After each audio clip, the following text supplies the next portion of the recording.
it's not even plugged in. Brilliant. No matter what I do in the front.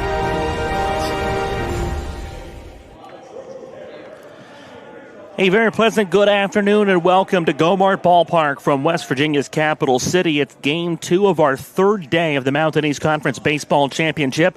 Frostburg State at 35-16 against the 30-20 Point Park Pioneers. With Michael Schultz, my name's Eric Little. Glad to have you with us today here from Gomart Ballpark.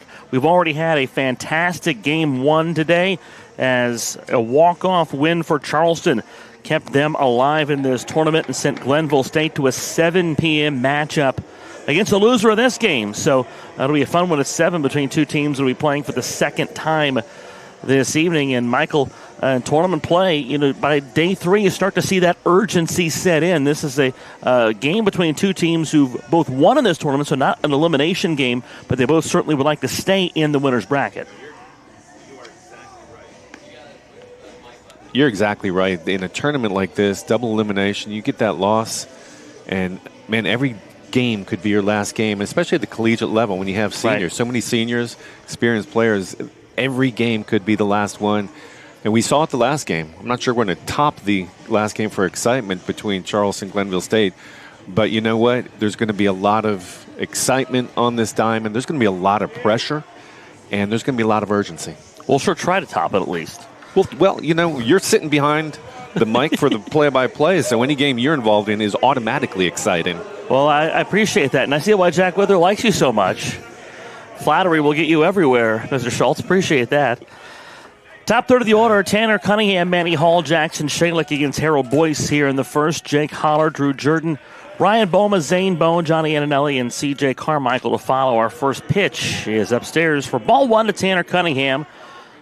3:33, our first pitch today from Gomart Ballpark in Charleston. Temperature 69 degrees and nice. It is rocketed into left field on the second pitch of the game, and splitting the gap, Tanner Cunningham around first into second base with a double on pitch 2, and Frostburg State gets off to a good start to this one. Didn't take long. Cunningham coming in, batting .336. Second pitch. I like that. Don't lay back, be passive, be aggressive right out of the gate. And Cunningham found the pitch he liked, drove it deep left center. I like somebody who's willing to jump on one in a tournament game. Don't wait too long in the at-bat. That was a bit down, but Cunningham went with it. Boyce on for the 17th time this year. This is his 10th start of the season. Right-hander comes set and fires. It's bunted foul by Manny Hall. Frostburg in the monochromatic, black tops, black pants. Point Park, white tops, white pants with the green shoulders and those green caps. Rest of Boyce's numbers, a .482 ERA, 9-3 on the season. 61 2/3 innings. He's allowed 60 hits, 33 earned runs, 52 strikeouts, and 19 walks. The winning pitcher for Point Park the other day in their first game. It's bunted by Hall, a great one, third base side. The catcher throws it off the glove of Ewing, and everybody's safe. What a beautiful, that looked like it was a bunt trying for the base hit, not your typical sacrifice bunt. Hall shot out of the batter's box, flexing a little bit. I think he stepped on the base wrong. That's an excellent question. We'll see. Yeah, it looks like that left foot hit the side of the bag. Oh, no. Oh, there, okay. The stumble when he tried to put the brakes on. So ruled an error. Sacrifices Cunningham to third, so a sack bunt for Hall. He handles the bat really well. 3 hits from him on Wednesday against Charleston. Yesterday against Charleston. Jackson Shalick bats with nobody out. The pitch, cold strike on the outer edge from Jackson Shalick.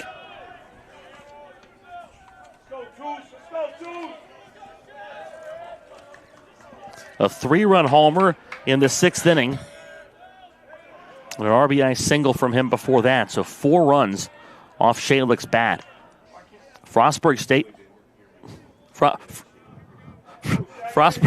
Frostburg State down 6-0 early on. Scored the final 12 runs of the game. Pitch, and Shalik lifts it into center field. Back goes Chris Williams, still going back. Makes the catch shy of the warning track, but it's deep enough to score Cunningham. And Frostburg State takes a 1-0 lead on the sacrifice fly from Jackson Shalik. This Frostburg State team coming out aggressive at the plate. I love it. In the tournament. Of course, you mentioned both these teams already played a game, so some of those postseason jitters have already gotten out of the way. And Frostburg State trailed 6-0 against Charleston the other night before coming away with a 12-6 win. So they've scored 13 unanswered runs now on their opponents in this tournament. Manny Hall with a good lead from first. Toss over there, and he just does get back safely. Frostburg State was 6 in the 5th inning to take the lead against Charleston on Thursday afternoon. They added runs in the 7th and the 8th after 3 more in the 6th. Now they got Hall picked off. Bobbled by Blake Ewing. Runs Hall back. And a diving tag by Sebastian Hernandez, the second baseman. So picked off, goes 1 to 3 to 4. Base is clean now. Jake Holler bats against Harold Boyce. As a former pitcher, that's a really strong pickoff move. And what I liked is got in the stretch, didn't wait, immediately went back to it, and I think that completely took Hall by surprise. Boyce deals outside for a ball. That's the second pickoff of the year from Boyce, 15th of the season and second this tournament. The 1-0. Laced to the right side. It's inside the stripe. A fair ball toward the bullpen. Holler around first, digging for second base. He'll stand there with a double. The first hit of the game, or the second of the game for the Frostburg State Bobcats, are both doubles. 2 outs. He's at second for Drew Jordan. And if you are Frostburg State, Point Park, how important is that pickoff now? There is a chance Hall could have scored on that. Hall can fly, so yeah, there's an above out, especially with 1 out would have been. That's an excellent point, Michael. This Point Park team seems to really value the pickoff, though. And I don't think you see that a ton in baseball nowadays. Not enough, at least. So Holler at second base. Jordan, the batter. Boyce deals a strike on the inside edge. You know, mentioned I was a pitcher. Unfortunately, my best pitch was the pickoff. That's not a good thing, by the way. No. Doesn't help. The 0-1. Up and away. Ball 1, the home plate umpire, by the way, Greg Losh. Sean Hanley at first. Ben Smith, the umpire, at second. Tony Veltri at third. When your fastball isn't fast and your curve doesn't really move all that much, you better have a good pickoff move. I have a name for that. It's called meat. The 1-1. Bounced in. 2 balls and a strike. Thanks. Now I understand what the other team was yelling at me all those years. So you're telling me you were used to pitching with guys on. You're wind up a little rusty. Wind up? What's that? The 2-1 to Jordan. Nice pitch. Breaking ball. That one moved. Looked a little high, but within the strike zone. I like the expanded strike zone, as it's supposed to be called. Boyce, the senior, out of Bakersfield, California. Here's the 2-2. Jordan lifts it. Right side, a long run from Trevor Jones. Can't get there. It drops in for a hit. Holler around third to score. And a bloop single from Drew Jordan allows Frostburg State to double their lead to 2-0 here in the first. Just got enough of the barrel of the bat on the ball. Just kind of pushed it into the right field. And you can see just not quite enough legs. That ball hung up forever. Here's Ryan Boma, the 6-hitter. A 2-0 lead for Frostburg State. Low, it gets away from the catcher. Jordan tries for second. He's in ahead of the throw. We talked about pitchers curtailing that running game a little bit. Well, that's a big change they've made at the major league level. You can only throw over twice. On the third try, you either have to get the runner, or you have to pick him off, or he gets the next base like it's a balk. Limits what they can do. Here at the college level, you can just throw and throw and throw over. The 1-0 cranked into left. That's down for a hit. That's going to go all the way to the fence. Jordan will go all the way around third to score. Booma trades places with him, and it's a 3-0 Frostburg State lead here in the first. None of these batters really have been fooled so far.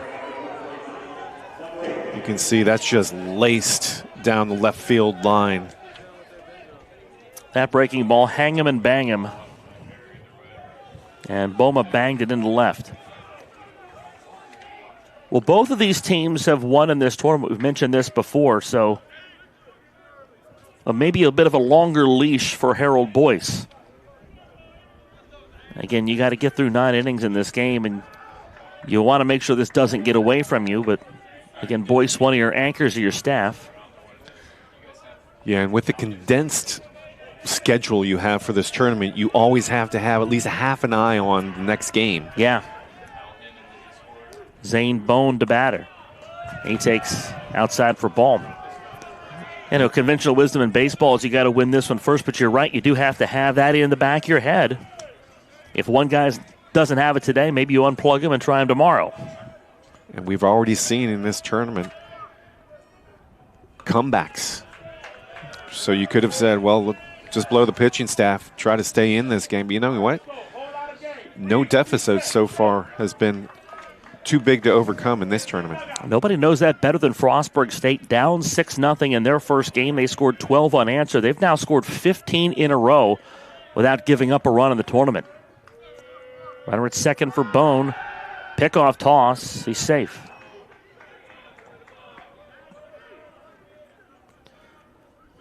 And an added wrinkle here. The winner moves on and stays at 2-0 in the tournament and goes to 2-0. The loser has to come right back and play after this against Glenville State, the 2-0 outside.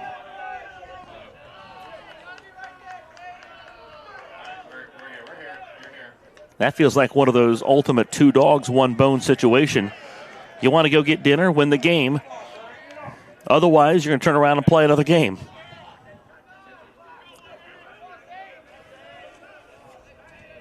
Three balls and no strikes. Bone, the 7-hitter. Here's the pitch. Called strike on the outer edge. Breaking ball for Boyce, back in the zone. Catcher for Point Park, Felix Gonzalez. Arguing the previous call, maybe that led to that one being called a strike. Always lobbying back there. The 3-1. Just off the outside edge. Run out, called strike. A later call from our home plate umpire, Greg Losh. 3 runs already home for Frostburg State at the top of the first. The 3-2 pitch from Boyce. Swung on and lifted foul. Already a lively start to this one, Michael. You know, it's an idyllic day for baseball. Isn't it? It is just idyllic. So I'm not surprised by the hot start. Another payoff pitch from Harold Boyce. Here it comes. Swing and a miss. Buries a breaking ball down and in on Bone.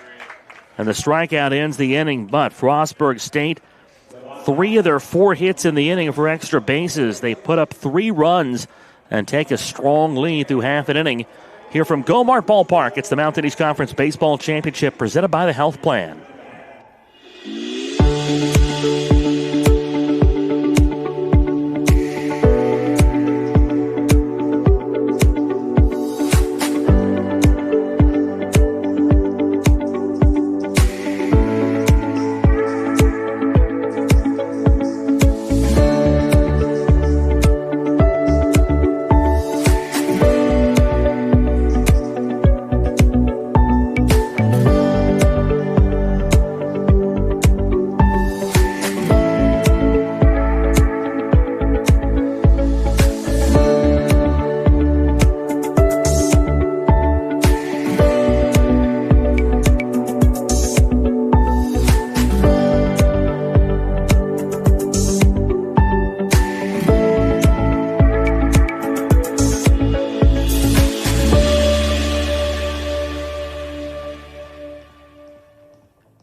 Strong start for Frostburg State.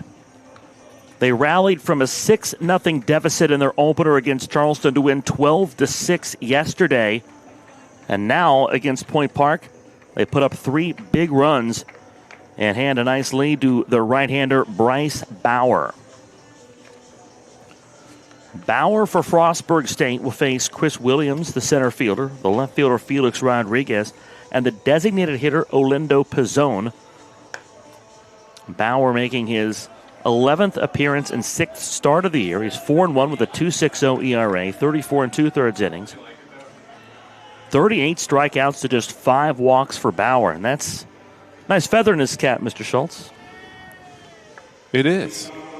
Absolutely. Good command. 31 hits allowed, 10 earned runs. Already heard from Jack Withrow on the links today. Not with us, but with us in spirit. With us in spirit.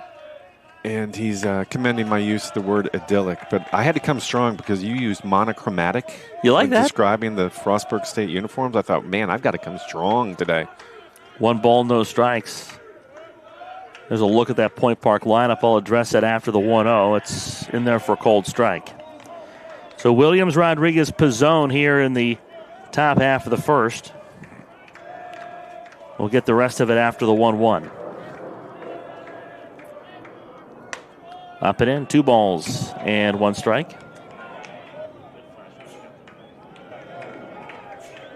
Blake Ewing, the first baseman in the cleanup spot. Trevor Jones, the right fielder, to follow. Luis Gonzalez, the shortstop after that. Carlos De La Vega, the third baseman. Swing and a miss. 2 straight 2-2. off page, yeah. 2 straight off speed pitches. And that one looked to take Chris Williams by complete surprise. Felix Gonzalez and Sebastian Hernandez round out that starting 9 for the Point Park Pioneers. Here's the 2-2, just off the plate.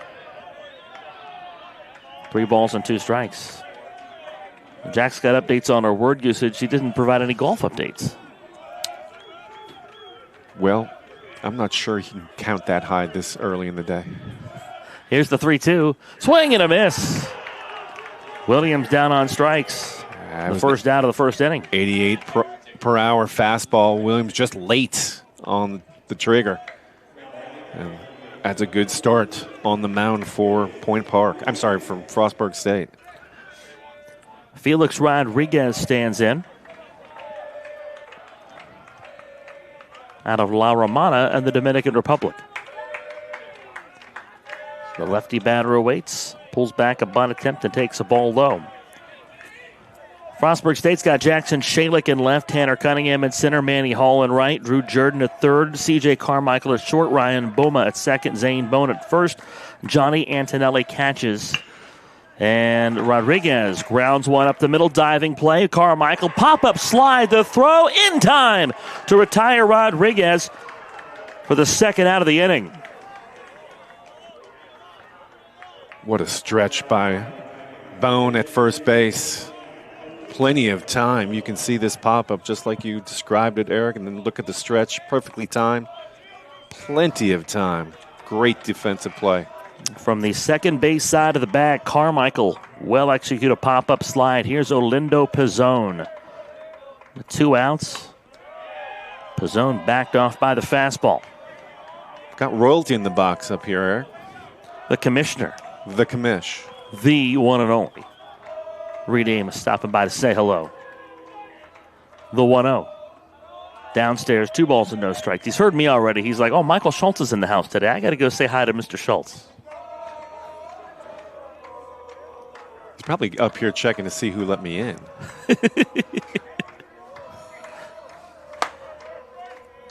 The 1-0. Foul tip. The count levels at 1-1. Frostburg State has scored 15 runs since allowing one in this tournament.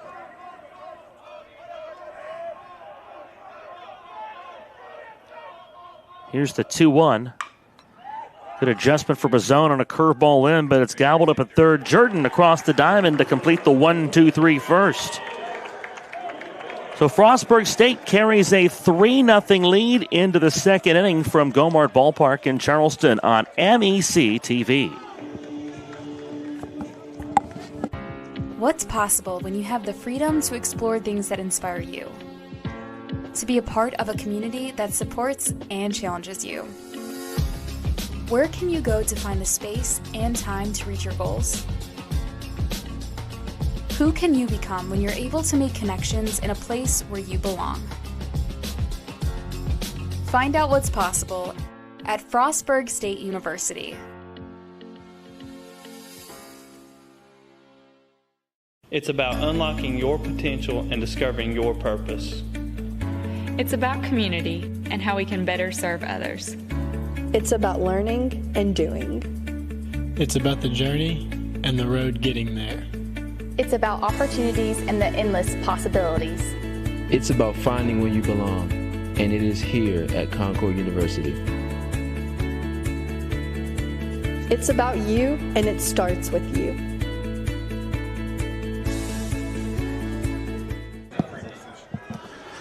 Frostburg State strikes for 3 in the first. They'll look to add to that here in the second inning. Johnny Antonelli, the catcher, makes his first plate appearance of the tournament against Harold Boyce, the Point Park right-hander. Boyce will try to shake off a rough start to this. 3 runs on 4 hits against Boyce in the first. Antonelli takes a ball upstairs, and we're underway in the second inning. Johnny Antonelli making his 12th start of the season, a 179 average. The pitch just inside, 1-1. 5 hits and 28 at-bats. Or 2 balls and no strikes, I'm sorry.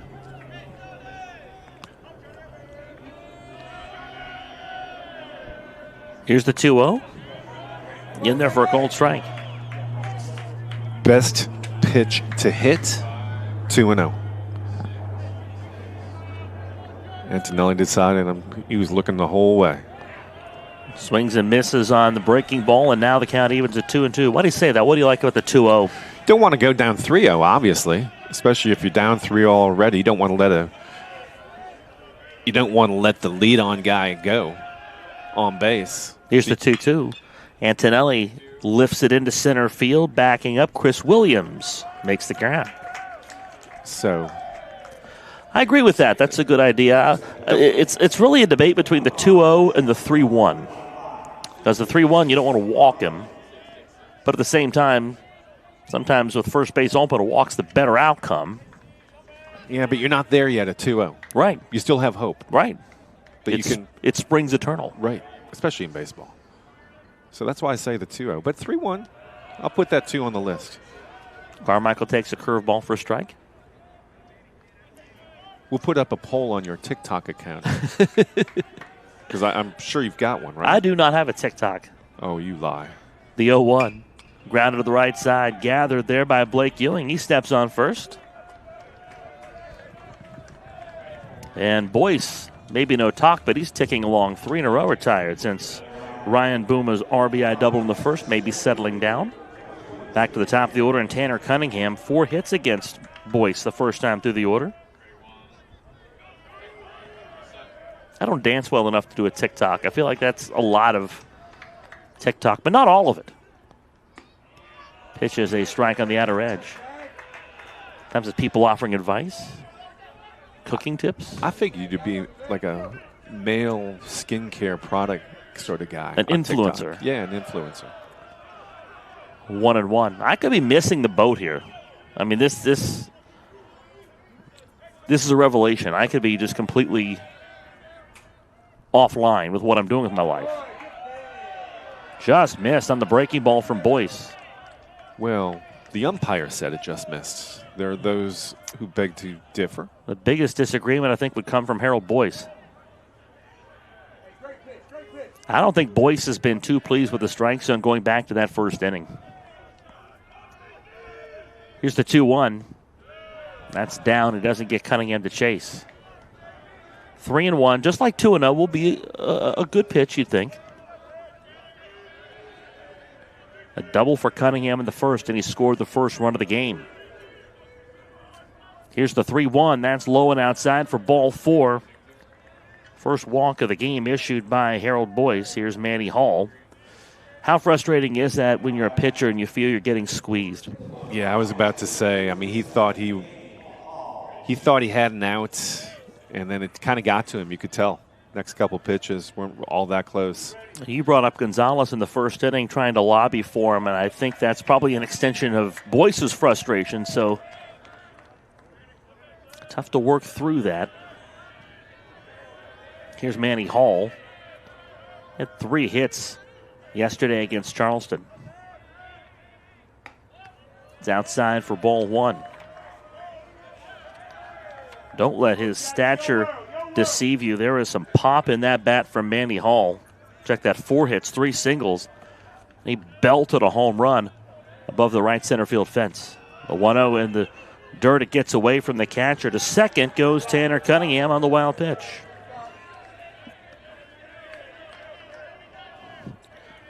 Not sure it's a wild pitch. He took off. May give him a stolen base. It was just a pitch in the dirt. I usually go wild pitch if he runs after it's in the dirt, but he could be given a stolen base. We'll see. I thought he took off. Did he? Definitely took off, yeah. Here's the 2-0. Hall takes ball 3 outside. Tell you what, not only the strike zone is tight, but the official score is calling this a little tight. They have a way of doing that. Frostburg State looking for their 5th hit of the game, the 3-0 pitch. That one didn't miss by much. It's ball 4. And Hall draws the 2nd straight Frostburg State walk. You got a pitcher who feels like he's being squeezed. And I think, I was about to ask you this, Michael Schultz, if this is a good time for a mound visit, and it appears it really is. Again, I think you have to make this visit before frustrations boil over. Yeah, down 3-0, only the 2nd inning. Plenty of time to get this whole thing turned around. 18 balls, 20 strikes. That is not a pitcher who is in control. I'd be surprised, though. Nobody warming up. So this is just a pep talk, refocus talk. Yeah, 38 pitches, not really where you want to be in the 2nd inning.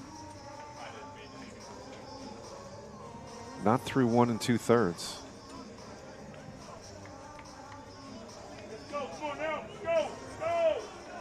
So the pep talk is complete.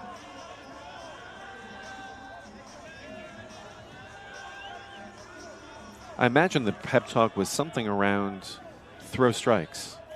Any questions? Really, a little longer than that, but yeah. Well, that was the gist of it. Throw a lot more strikes than you have been. How's that? That was the Cliff Notes version. The pitch is inside. And again, he thinks that he has thrown a lot more strikes than he has. Because I know he feels like that zone is not as wide as he would like it to be. They're at 1st and 2nd for Frostburg for Jackson Shalick. The 1-0. Foul to the screen. It was a good rip by Shalick.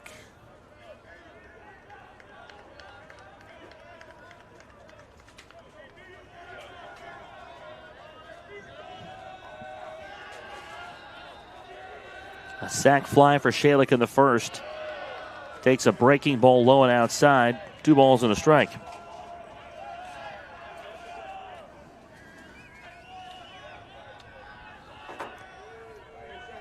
Cunningham at 2nd, Manny Hall at 1st.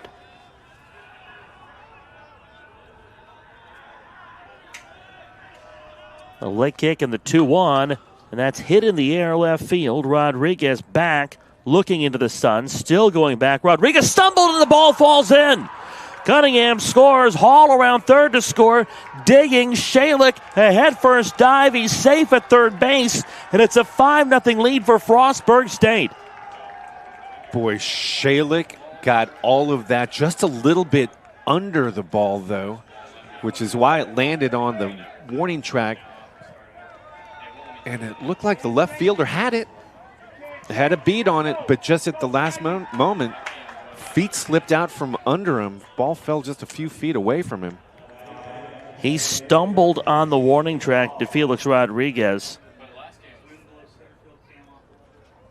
The official score gives it a triple. That'll be 2 RBIs for Shalik, who's driven in 3 of Frostburg State's 5 runs.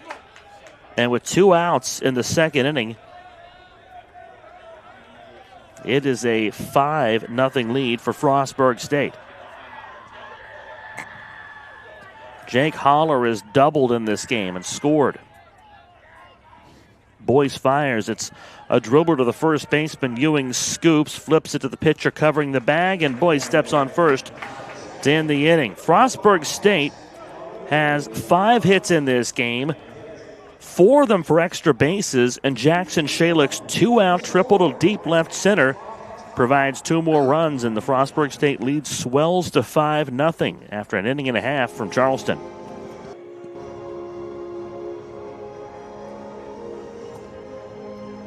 Glenville State University offers cutting-edge programs, small class sizes, and dedicated faculty providing students with a personalized experience focused on their success. With the lowest tuition in the Mountain State, every student has the opportunity to achieve their goals. At Glenville State University, you'll find a community that supports, challenges, and inspires you every step of the way.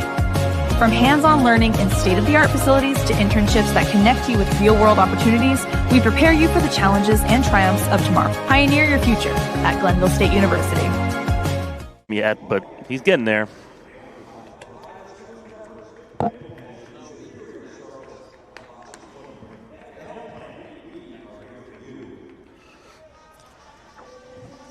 Point Park with even more work to do, down 5-0 as they come to bat in the second inning against Bryce Bauer.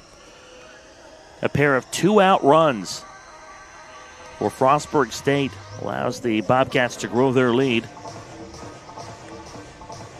A 5-0 ball game on the triple by Jackson Shalik. Again, scored as a triple.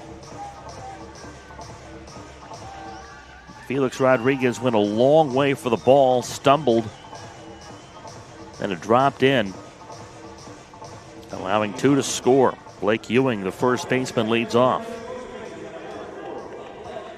And I keep coming back to this because the stat keeps blowing my mind. Down 6-0 against Charleston. Frostburg State scored the final 12 in that game. They've scored now 5 in this game. So 17 runs for Frostburg State since they last allowed one. Here's the 1-0. Ewing lifts it foul. And Michael, that's a shutdown mentality out of your pitching staff. Yeah, really kind of with regardless of what sport you're talking about. If you score 17 straight points, you're doing pretty well. Except maybe one lacrosse 17 straight would be. Cricket, I think cricket 17 straight would not be all that impressive. Shot into center field. That's down for a base hit. Blake Ewing with Point Park's first hit of the game. As Trevor Jones strolls to the dish. Looking up at the line score right now, I see a 3 and a 2. Is that the Frostburg State line score, or is that Jack Withrow's scorecard on the golf course?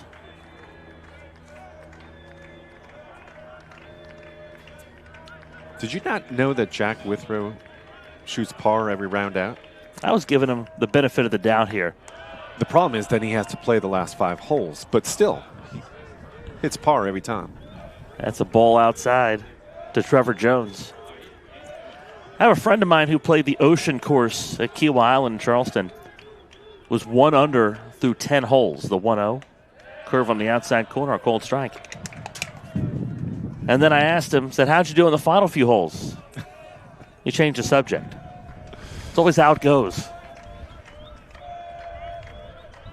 Point Park trying to get back into this game, down 5 runs. Jones bounces it through the left side. A base hit for Trevor Jones. Ewing to second base. And so now Bryce Bauer has given up back-to-back hits. And, you know, when you're the pitcher and you get a lot of runs scored for you like that, the good news is you go to the mound with a nice lead. The bad news is, Michael, you have to wait through a lot of offense, maybe get out of a rhythm. Luis Gonzalez stands in. Big spot for Point Park, down 5 runs. Curveball catches the edge for a strike to Gonzalez. Blake Ewing at first, Blake Ewing at second, Trevor Jones at first. Bauer deals. Low and outside, 1-1.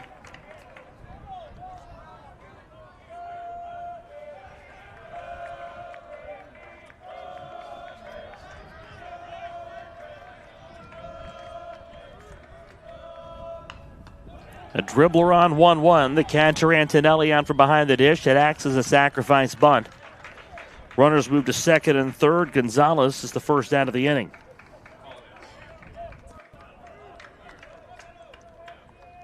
That's exactly right. Not on purpose, but it did the job as a sacrifice bunt does successfully. You know, plenty of time, down 5-0. You're only in the second inning. Just take the run or two. Well, again, who would know better but Frostburg State? They were down 6-0, and they scored a bunch of runs in the middle innings to come back in the game. It can be done. There's a lot of baseball left. De La Vega takes strike 1. Point Park, in their game, was down 3-1 after 7. They scored 4 in the 8th to take a 5-3 lead, only to watch the game become tied in the 8th, and then they scored in the 9th to win it 6-5. The 0-1 is outside. A back and forth game between Point Park and Concord on Wednesday night. We've seen a few games with big comebacks and a few games with a lot of runs scored late. The 1-1, breaking ball, swing and a miss. Pulled the string on that changeup. De La Vega flailing helplessly. An apt description of that swing. Here's the 2-1 from Bauer, and De La Vega sends it to the screen. Felix Gonzalez is in the on-deck circle, next to swing for Point Park. Their 30th win of the season, that come from behind, 6-5 win Wednesday night against the Concord Mountain Lions. Keeps them in this tournament at 1-0.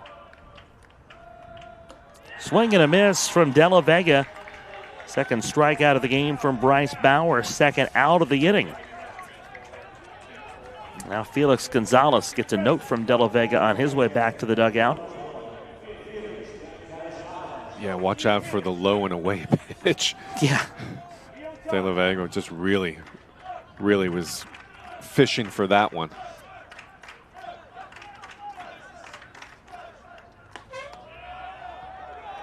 Gonzalez thought about it, held up.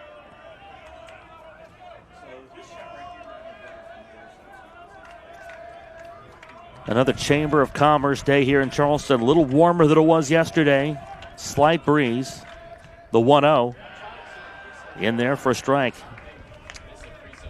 And again, what a great changeup. Gonzalez just frozen in his tracks.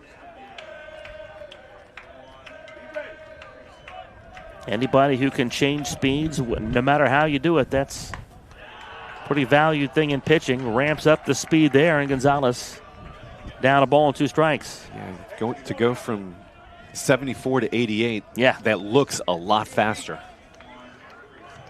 Short got on him pretty quick. Ewing at third, Jones at second base with 2 outs. The 1-2 upstairs, 2 balls and 2 strikes. Whether that's with a curveball, a slider, a changeup, however you can change the batter's eye and change the batter's look, that's value. The 2-2. Just a little low. Frostburg State dugout certainly thought that was the end of the inning. Sure, deep down, if they are being completely honest, the Point Park dugout probably did as well. A 3-2 pitch. Just outside, ball 4. And the bases are full for Sebastian Hernandez. A huge opportunity for the Pioneers with 2 outs in the second inning. Bryce Bauer looking at his catcher going, wait a second, seriously? And folks in the Point Park dugout saying, see, That's what it's like to be squeezed on the strike zone. Big moment in this game, early in this game. The 9-hitter Hernandez takes up and in for a ball. We've seen a lot of good things in this tournament from the 8 and 9 spots in different lineups. Hernandez, a .218 hitter. 15 runs batted in. Takes a breaking ball to even the count at 1-1. Looked like Hernandez was taken the whole way on that pitch. Bauer struggling a little bit with his control here in inning number 2. 5 of Hernandez's 17 hits for extra bases. The 1-1 downstairs. 1-2.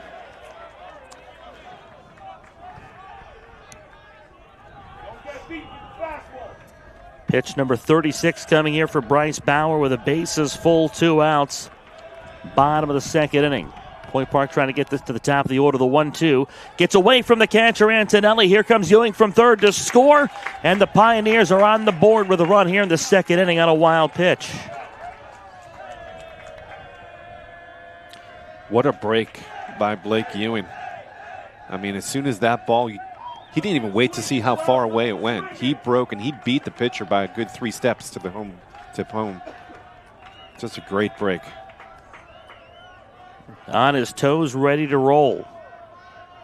Still a chance to bring in 2 more for Hernandez. Here's the 2-2. Found the screen. That's why you always have to be alert when you're on the base paths. If that ball gets away from the catcher just a little bit.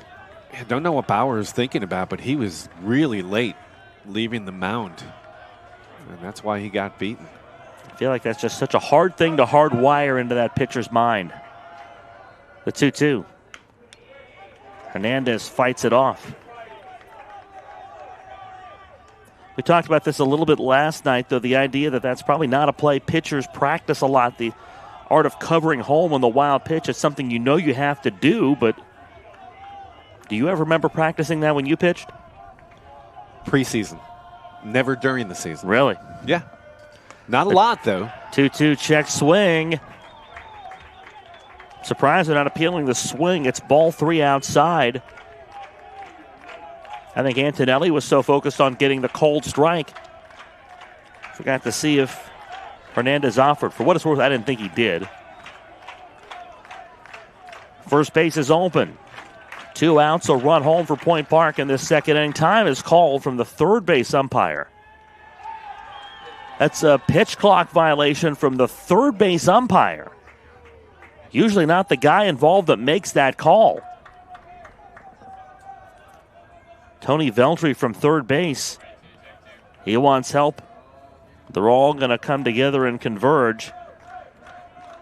Would be a big call here with a 3-2 pitch about to come to the 9-hitter. Would load the bases.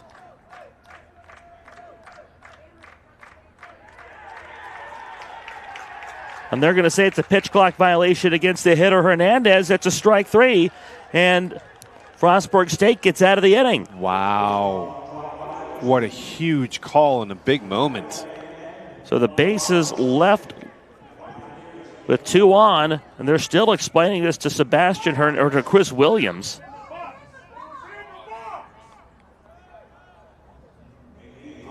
Argument continues out at third base between Tony Veltri and Point Park head coach Lauren Torres. So we'll go to the third inning. It's a 5-1 ball game. Point Park gets 1. Back from Charleston here on the Mountain East Conference Digital Network. You have dreams. A better life, a better job, a better you. So where do you start to build the skills necessary to get there? At West Virginia State, you are not just a number, you are who you choose to be. You receive personal attention from award-winning faculty. You study in nationally recognized programs. You learn the skills that will get you the job you know you can have. No matter where you want to go or what you want to do, it starts at State. Being a champion takes more than skill, more than endless drills, more than using your head. Being a champion takes the heart to give it your all, the agility to thrive from any angle, and the relentless drive to be the best.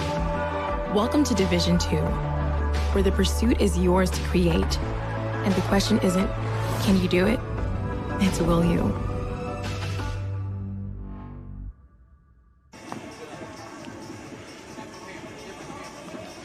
It's been an eventful one here from Gomart Ballpark in Charleston. 5-1 Frostburg State lead as we go to the third inning. Michael Schultz, I'm Eric Little. Glad to be with you here from Gomart Ballpark on the Mountain East Conference Digital Network. Frostburg State played at 3 in the first. They added 2 more in the second. The Point Park got on the board. A wild pitch with the bases full brought home a run with 2 outs in the second. Then a pitch clock violation against Sebastian Hernandez ended that at bat and ended Point Park's chances to get more. Harold Boyce remains on the bump for Point Park. Drew Jordan. Are we going to get a pitch clock violation here? To start the inning. And that's a big call at a big moment. Bases loaded. Oh, there was second and third after the wild pitch, but yeah. Oh, that's right, but you think you have bases loaded because everyone assumed it was a shot clock on the pitcher. The pitch is popped out of play to Drew Jordan for a strike. So if you are Point Park, you think you have bases loaded, and you have a chance for a big inning, even though there are 2 outs. And then after the discussion, you're done. It's down for a ball, by the way, to Drew Jordan, 1-1.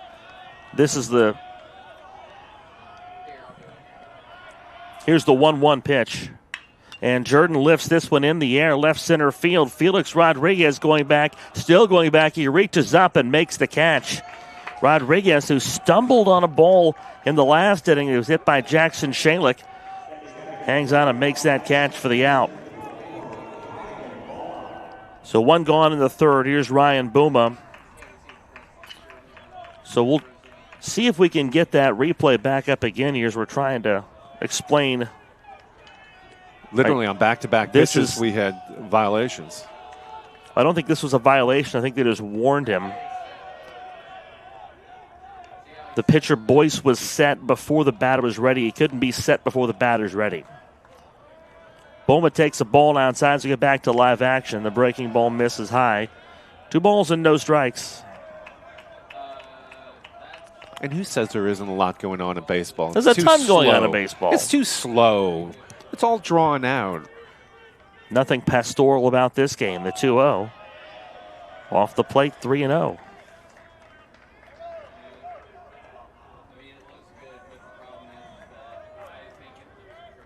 Boma, an RBI double in the first inning.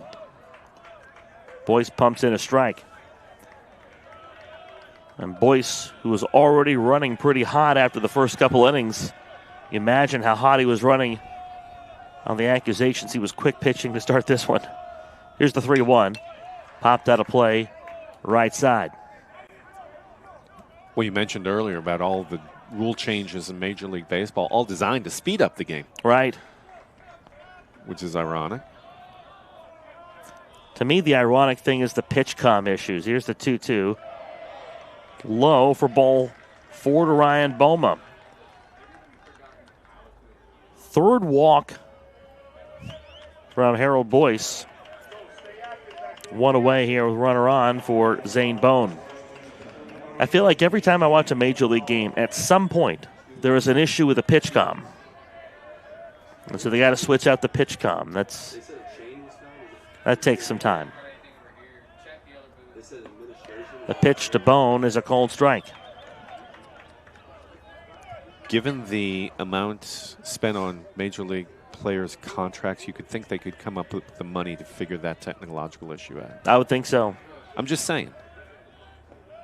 Curveball gets away from Gonzalez. Strong throw. The runner tries to advance it. He's safe. Good slide for Boma. He went into the back part of the bag, and I think that's the only difference between safe and out there. Yeah, Got around the tag. Let's get a look at this. You can see that tag. You're right.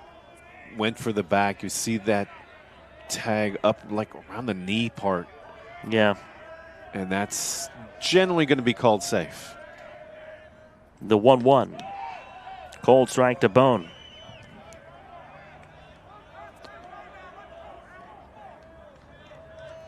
One ball, two strikes. One away and a runner on here in the third. Frostburg State trying to grow a 5-1 lead. Harold Boyce checks the runner and deals. Bones sends it in the air, deep right center field. Chris Williams back, reaches up and makes the catch shy of the warning track. Boma takes third on a deep fly out to center field. There's two gone. What surprises me is these major league teams don't have a, and they may, but you'd think they'd have a designated tech person to handle all that stuff. I'm sure they have IT. One would think, right? One would think. Always seems like Bat Boy's getting involved. Maybe the Bat Boy's just a delivery person. I was going to say Bat Boy could be head of IT the way tech is these days. It's true. The young shall lead us all. Here's Johnny Antonelli. They check the swing and the appeal. That's a strike. Says our first base umpire, Sean Hanley.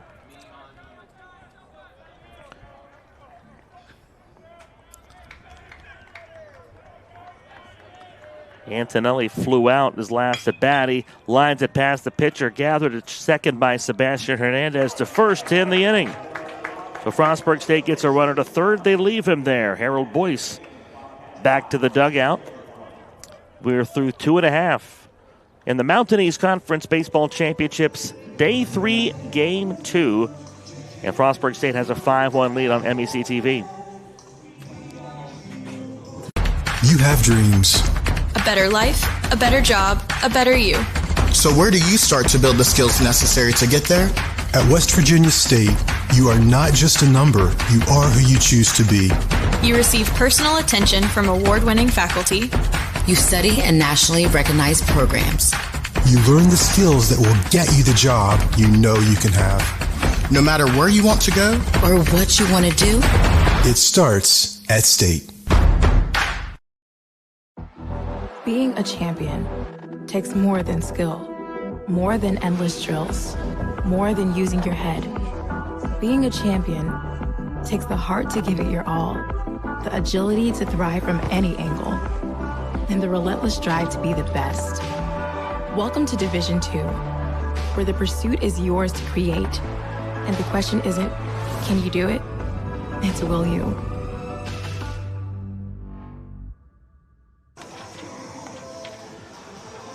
Top of the order up for Point Park as they trail at 5-1 in the bottom of the third on a Friday afternoon in West Virginia's capital city. Game 2 of Day 3. It's a triple-header day from the Mountain East Conference Baseball Tournament. Already a thriller in Game 1 as Charleston roared all the way back to score 3 runs on the game's final play and defeat Glenville State 5-4 to send Glenville State to an elimination game against the loser of this one once we're done with this one.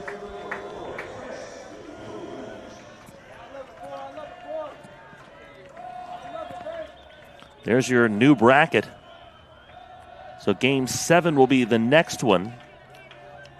The loser of this one faces Glenville State. We have a secondary bracket and a tertiary bracket in this tournament. We are on to the secondary bracket. Tertiary bracket. I was told there was no physics involved in this. Tertiary, like third, you know, like if tertiary is a physics term, I'm gone. Michael, I talk for a living. I don't. The 1-1 swing and a miss. I say words. Don't ask me. Me talk what good. It mean. Me talk pretty. I prefer to say I fake the funk really well. Ooh. Yeah. Bowers 1-2 downstairs. I was told there would be no math or science on this. Or physics. Yeah. Or science, right. We're just here to talk some baseball. Here's the 2-2. The foul ball. It's a famous article I've read. Talks about how, from a physics standpoint, it should be impossible to hit a baseball. Is that right? When you talk about the velocity, you talk about the reaction of the human mind and the neural motorways. Many say it's the most difficult thing to do in sports. And the person whose opinion I'm most impressed by on that is Michael Jordan, who's done a lot of very difficult things in sports, including try to hit a baseball. That one's hit well left center field. That's going to get down and bounce off the fence on one hop. Williams around first. He'll head into second and stop there. A double for Chris Williams. Second inning in a row that Point Park has a leadoff hit. Williams at second base for Felix Rodriguez. Williams got all of that. Struck out in the first inning. But, I mean, he laced that to left center. Let her high, and he turned on it.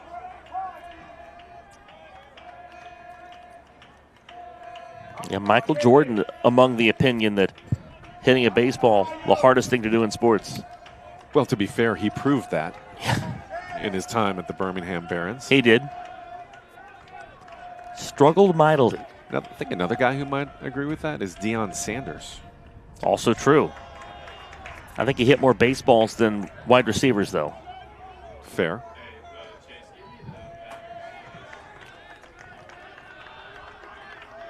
Felix Rodriguez hopes this pitch ain't too hard to find. Unlike Coach Prime, the 1-0. Popped out of play. You know what you don't see much of, though?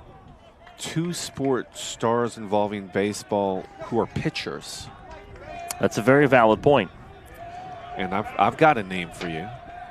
Actually, he had the talent to go to the NFL, but he chose instead to go into baseball, played major leagues for the Chicago Cubs. Yanked down the line and right, a foul ball. 1-2. Guy by the name of Jeff Samardzija. Ooh. Remember him? Yeah, I do. I did one of his games in college. He was there you go. A very good pitcher for Notre Dame. Also an outstanding wide receiver. Big, strong, could fly. And he was in that era of pass catching tight end when that was in vogue. Guys exactly like him. The 1-2. Outside.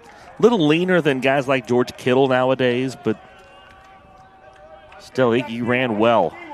Yeah, and he was a wide receiver in college. If he had gone to the NFL, he would have had to be a tight end. It was past those tight ends that you split out. And he's like, yeah, I'm going to go play baseball, and I'm going to pitch. The 2-2 pop foul. I think a lot of what it is, in baseball, if you get drafted and get that signing bonus, that's money up front versus going to the NFL, and maybe you get a big contract, maybe you don't. But a lot of those guys at the time were picking baseball, and that's why they were picking baseball. Samardzija had a fine career with the Cubs. The 2-2, swing and a miss. Rodriguez down on strikes. Fourth punch out for Bryce Bauer, one away here in the third.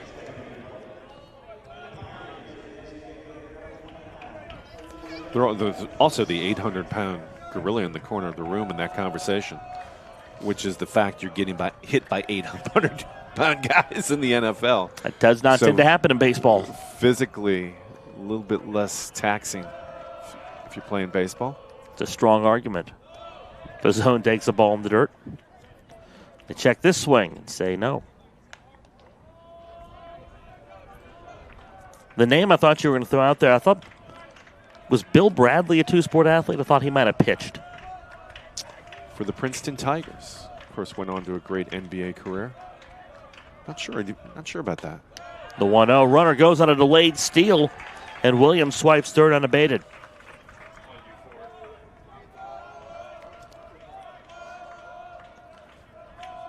Well disguised by Williams, as you mentioned. Delayed. Took everybody, most importantly, the catcher, by surprise. Pizzone, first-team all-conference player. The 2-0. Dribbled foul. Of course, the basketball, baseball crossovers I'm thinking of. Danny Ainge played both sports.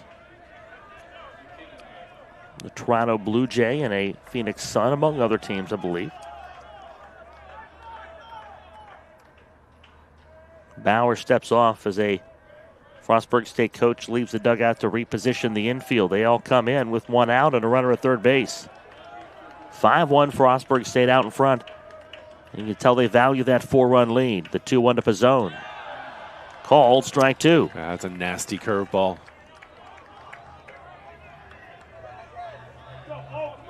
Pizzone looking to get this run in. You can feel the momentum just changing a little bit. We thought that ball was out of the Pizzone. The 2-2. That was out of the Pizzone. 3-2. You're here all week, right? Try the chicken. Okay. But yes, I am here all week. 327 average for Pizzone. A league best 15 home runs for Olindo Pizzone. The 3-2 pitch. Foul to the screen. Pizzone did a nice job.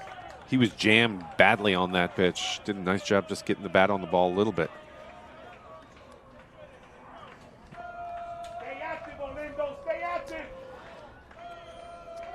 I think you're seeing more and more hitters these days fight off pitches. That's a real art. The 3-2. It's inside and down, and Pizzone popped it up instead of fighting it off. But Frostburg fighting the sun, and they make the catch. Drew Jordan battled that all the way into his glove. 2 outs. And if you're Frostburg State, you can escape this inning without giving up any runs. That'll be a win in the micro. Big time win.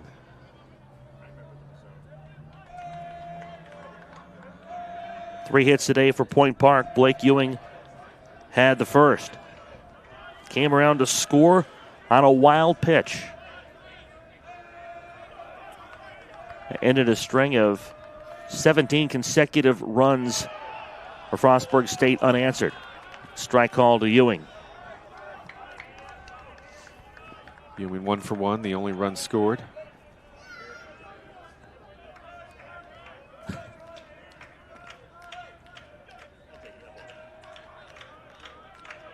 The 1-strike pitch. Popped down the line and left and well out of play.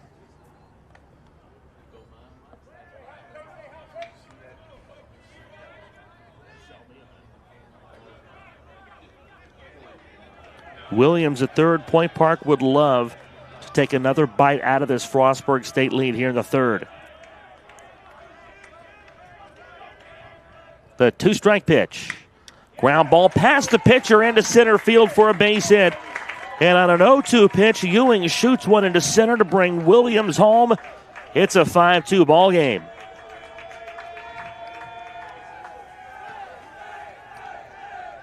And that's a mistake by Bauer. Getting that ball anywhere. You could see it sinking at the end, but don't get it anywhere near where batter can put it into play. Nice piece of hitting from Blake Ewing there. Well, in his defense, though, that ball was about an inch or two off the ground, and Ewing went down a long way to get that. Which means it was too close because it was a single.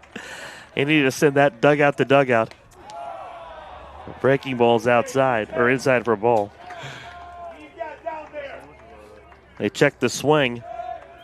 We're starting to see a lot more appeals out of Frostburg State here. Yeah, both of these runs for Point Park with 2 outs. How clutch is that for Point Park, and how backbreaking is that for Frostburg State potentially? Liner caught at second base by Ryan Boma. Times the leap, makes the grab, robs Trevor Jones of a base hit. Worthy of another look.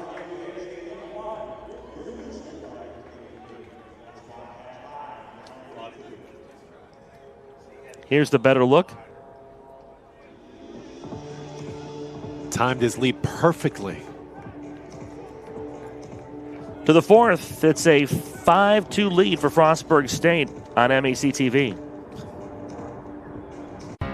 What's possible when you have the freedom to explore things that inspire you? To be a part of a community that supports and challenges you. Where can you go to find the space and time to reach your goals? Who can you become when you're able to make connections in a place where you belong? Find out what's possible at Frostburg State University.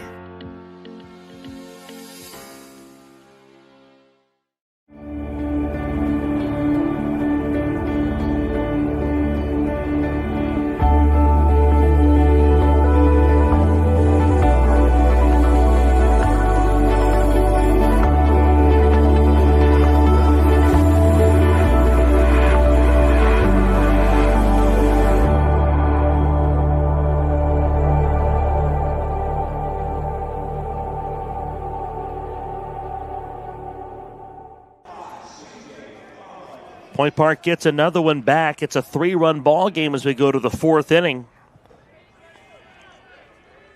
On a peaceful day from Gomart Ballpark.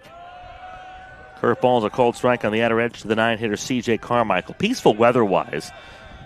I would think there's a lot of people who would call today anything but peaceful. Many of them reside in both dugouts. The 0-1 popped out of play.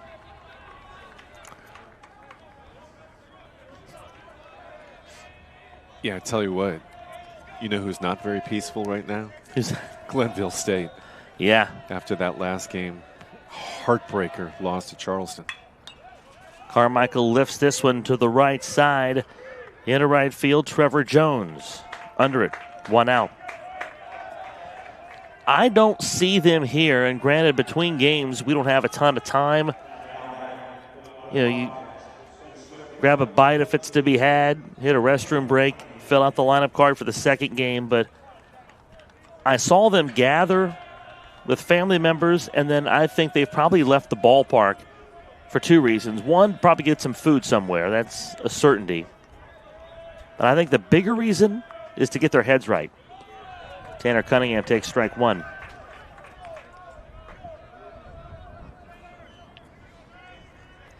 I would definitely take if were I their coach, I would take their team somewhere off-site to let them regroup. The 0-1, a curve plunks Cunningham on the left elbow. Yeah, talking about Glenville State, how do you bounce back from a loss like that? Going into the final pitch of the game, they were up 2 runs. And on the final play, they lose 5-4.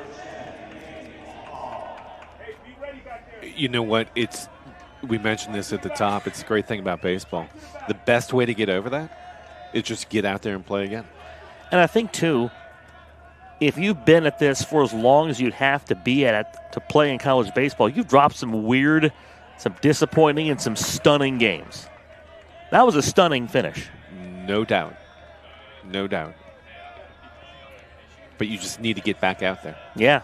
And that's a lot of time. That's just the best thing. And for them, they're like, get some grub and then go out there. Who hasn't had their day made better by a good meal? The 0-1. Outside. Or wherever it is that they go eat. Who knows?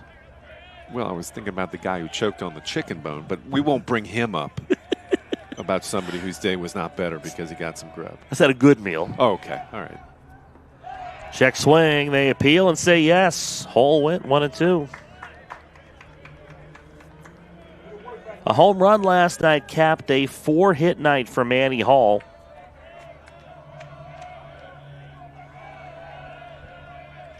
Walked and scored in the second after Jackson Shalick's 2-out triple.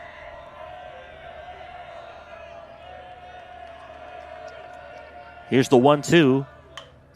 Hall pops it out of play.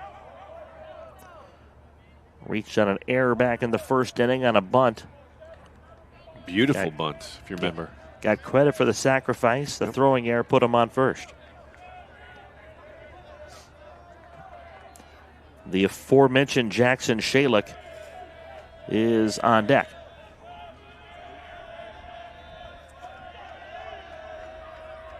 The 1-2 just off the plate.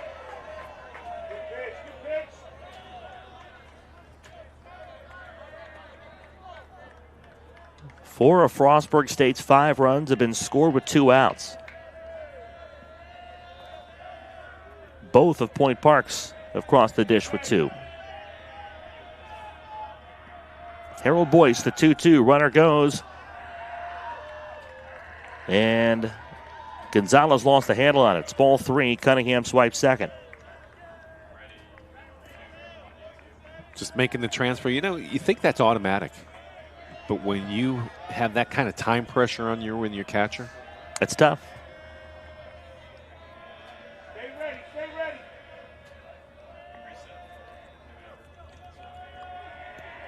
One away. The 3-2 pitch from Harold Boyce. Off the plate. And Manny Hall walks for the second time today. Just off the plate. 4 hits last night, and he walks twice today. I think you see why Manny Hall bats at the top of this Frostburg State order. You want guys up there that are disruptors. Speaking of disruptors, how about Jackson Shalik? 3 RBIs from him, a sac fly in the first, and that 2-run triple. Squares to bunt, pulls back. They say he pulled back. You don't often see the appeal on a bunt try.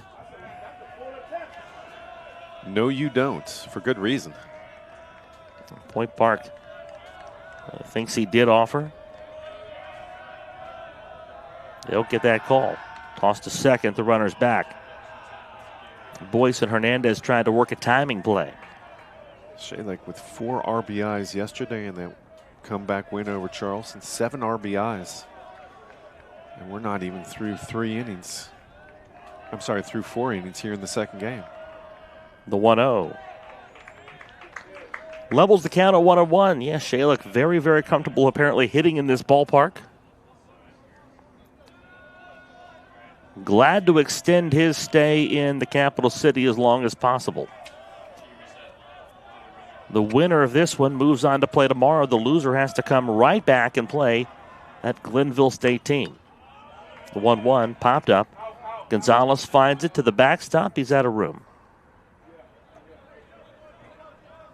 Several rows back.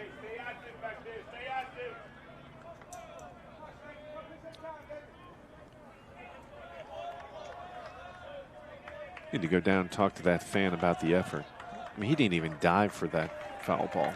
I think some folks are kind of critical of that in the area around him. Yeah, I'm hearing it. I'm hearing it.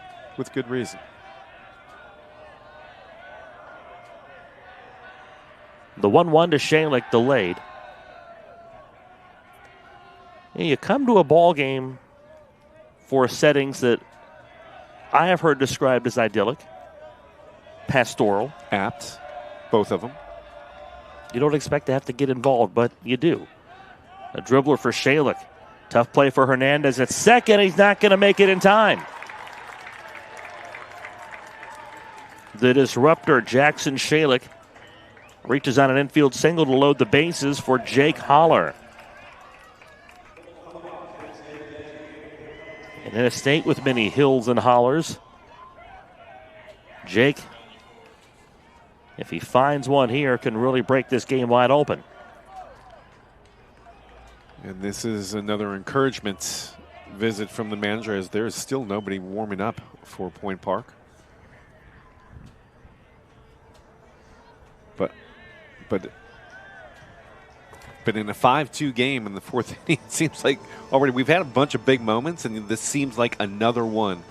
Bases loaded for the Bobcats, only 1 out. Again, this is not an elimination game, but I think as you're going on into the tournament, we're starting to see everything examined to the nth degree. So you're seeing these visits to discuss strategy, that extra little step that maybe you're not taking in the regular season.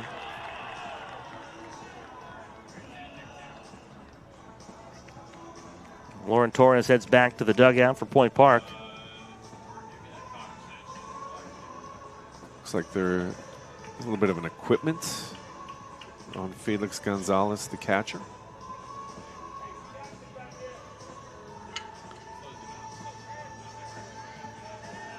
That's what I saw. The Frostburg State hitters or base runners were conferencing as well during that mound visit. Looks like they fixed the chest protector of Felix Gonzalez.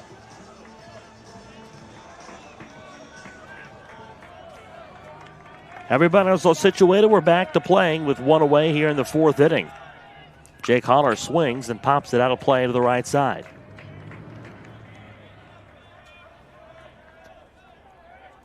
The designated hitter today out of Boonesboro, Maryland, the Hagerstown area. Home of a big mall. And the 1-strike pitch hit into left field. Rodriguez back. Chris Williams over, and it'll be Williams from center that makes the catch for the 2nd out. Cunningham tags and scores. The throw goes to 3rd. And the sacrifice fly from Holler makes this a 6-2 game. Frostburg State gets one back here in the fourth.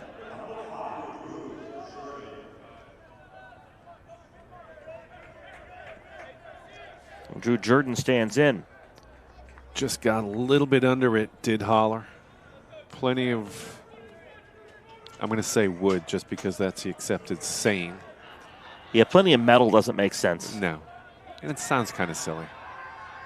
Toss to first, and runner safe. Boy, it really looked like runner and ball came at the same time. Shalick didn't move up on the sacrifice fly. He got there the same time the ball and the glove did. And also looked like where that ball was thrown, Ewing kind of trapped it against the runner's body. Yeah, I'm not sure if Ewing cleanly made that catch. I almost picked Shalick off again. Get a look at that last attempt. Arm, ball, right there. Glove. Oof. And boy, Ewing was blocking the bag too with his leg. And there it is. The ball came out late. The ball came out. And I think that's the difference. That excellent job for our video productions crew getting us the replays. And the camera pitches upstairs for a ball. Andrew controlling that cam. Andrew Boland doing a nice job of getting us that shot. A 1-0 from Harold Boyce to Drew Jordan. And Jordan lifts it in the air, left center field and deep. Chris Williams on his horse, reaches up, can't get there. It's going to bounce away from him. Hall scores easily. Shalick crosses the dish as well. Jordan into third, and the triple puts two more across. It's 8-3, 8-2, Frostburg State. Boy, Jordan got all of that. You see Chris Williams has a bead on him. The question is whether he's going to get there in time. He got a great jump on it. And you see from this angle, it's tough to see from high home. The fence juts out. That's right. There. You don't really see that from where we're sitting, but that's a more pronounced jut. And so the ball kicked deeper into center field. Ryan Balma cracks this one into left for a base hit. It's 9-2, Frostburg State. On back-to-back pitches, Frostburg State adds 3 two-out runs, and they grow their lead to 9-2.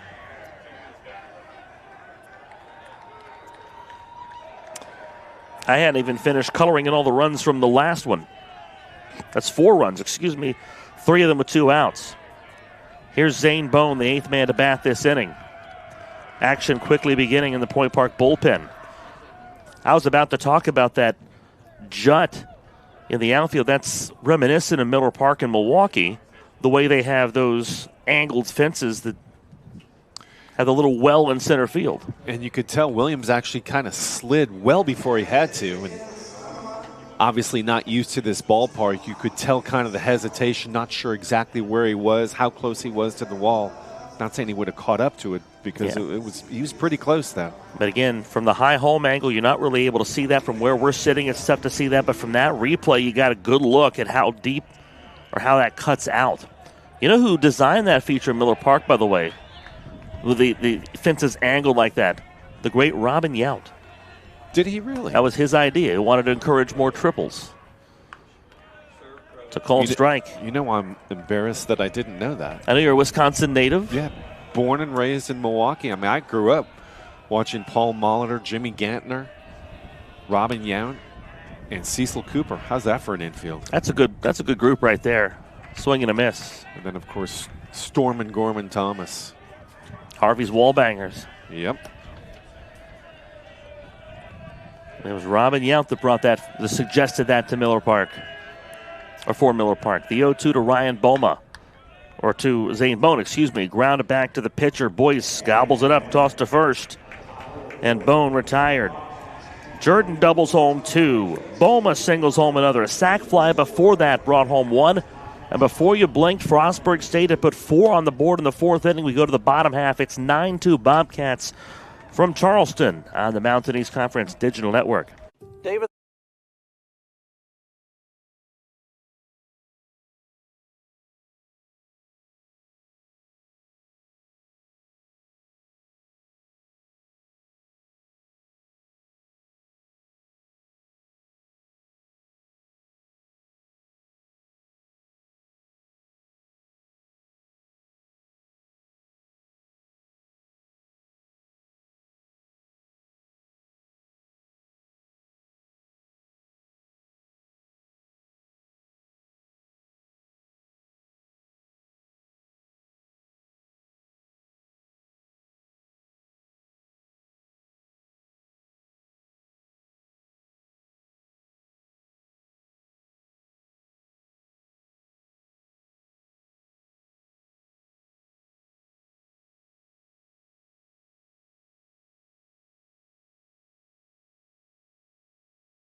4 runs for Frostburg State, all with or on the second out. A sacrifice fly out number 2 that brought home a run. And then after that, on back-to-back pitches, Drew Jordan doubles home 2. Ryan Boma knocks a single into left field. And this Frostburg State offense just won't quit. 9-2 they lead as we go to the home half of the 4th inning. Luis Gonzalez leads off against Bryce Bauer. And there's a good look at that fence. If you really want to see how that angle juts out, look at the warning track and follow that brown carpet out there. Excellent work for our video productions crew to track that down. Here's Gonzalez. And that's drilled into left field. That's down for a single. Gonzalez pull up at first base. And Point Park looking to get things going here in the 4th inning. Does talking about the jutting of the wall count as geometry? Because we said no math, no science. But that sounds a lot like geometry. It does count as geometry because it's angular. I won't tell you if that's an acute or an obtuse angle. How Euclidean of you. We won't make you proof anything either. Thank you. Here's Carlos De La Vega. Swinging a miss for a strike. If you pulled out isosceles, I was taking off the headphones and leaving. Just saying. You were going to isosceles leave. The 0-1 dribbled foul. It's a good start to the inning for Point Park. Just need to string some base hits together. Don't have to get it all back in one inning, but try to start chipping away, and that starts with base hits. They rallied late, scoring 5 of their 6 runs in innings 8 and 9 on Wednesday night against Concord. So again, these are 2 teams that know that this can shift quickly. Again, Frostburg State scored the final 12 against Charleston yesterday in a 12-6 win, and Point Park, they got it done late. So, yeah, we're in a tournament. Anything can happen. De La Vega out on strikes. The second time today. First out of the 4th inning. Here's Felix Gonzalez.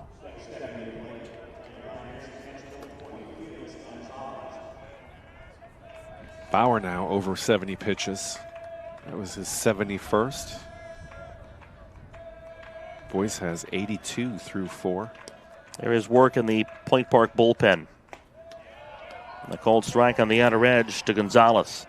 It wouldn't surprise me, Michael, if we've seen the last of Harold Boyce.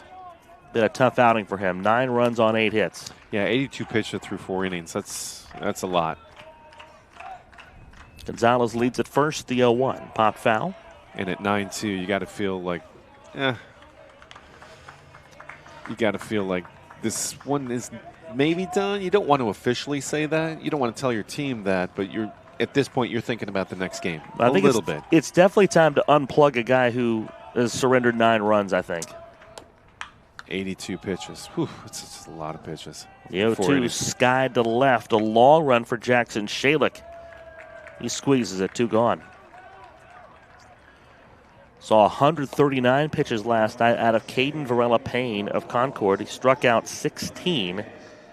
Went wire to wire in a complete game win. But again, this is not an elimination situation. However, the team that loses this game is going to be in one here about 40 minutes after the game. So I think in that way you kind of do manage this like it's an elimination game, Michael. You're going to have to change the subject if you want a disagreement. I wanted to hear some of your legalese. I concur.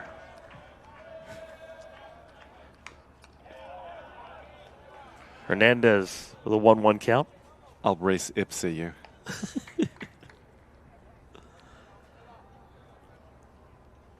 Yeah, when you start breaking out the Latin, I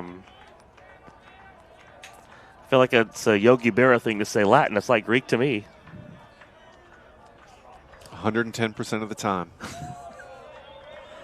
Hernandez takes one inside. 2 balls and a strike to Sebastian Hernandez.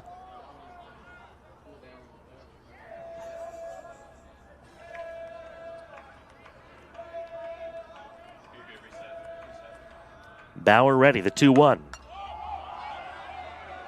Hit high, the catcher Antonelli can't find it. It is caught Couldn't find it for a long time. He finally did toss the mask and ends the inning. Leadoff single does not come back to hurt Frostburg State. We'll go to the 5th. The Bobcats carry a 9-2 lead on Point Park from Charleston.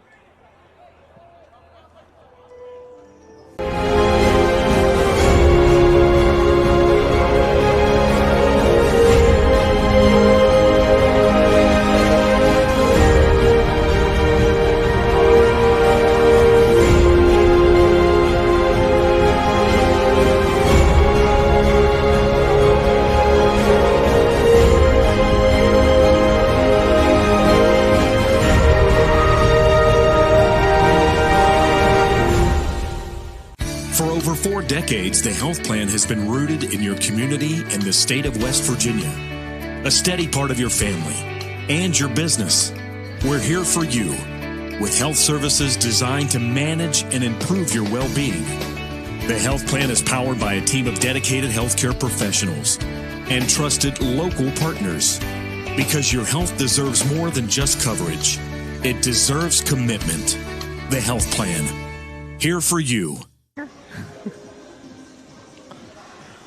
On to the 5th, Frostburg State sent 8 to the plate in the 4th, and they scored 4 times. The only guy that didn't bat in the Frostburg State half of the 5th inning is Johnny Antonelli. He bats now. Frostburg State with 3 runs in the first, 2 in the second, 4 in the 4th. And they have a commanding 7-run advantage as Johnny Antonelli stands in to lead off this inning. For Point Park, they go to the bullpen with Zane Griffithon.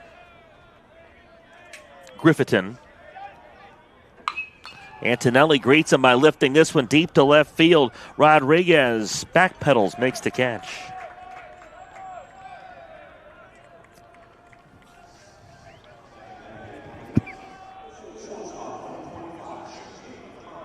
So Griffithon induced the fly out to open up the inning. Here is C.J. Carmichael.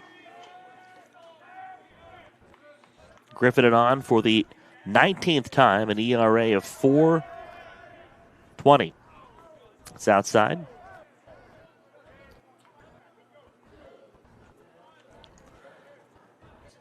.30 innings pitched, 33 hits, 14 earned runs, 23 strikeouts, and 13 walks for Griffithon.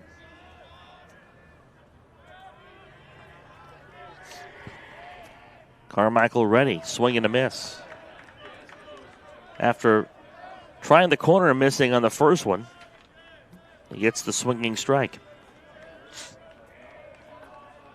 Griffithon, the sophomore from West Mifflin, Pennsylvania. And Carmichael drilled between the 2 and the 5 on the back of his shirt. Just rub a little dirt on it, gird up your loins, trot to first, right? There's no dirt here, so rub some pellets on it. Little black rubber pellets. It's a saying. Yeah. I also don't know if they're going to gird up their loins either, but you know what I mean. Rub it off. But you're right, that was right between the 2 and the 5. No chance to get out of the way. 86-mile-per-hour fastball. The Frostburg State's got to run around the painful way here in the 5th inning. Tanner Cunningham back to the top of the order. He's hitting for the 4th time today.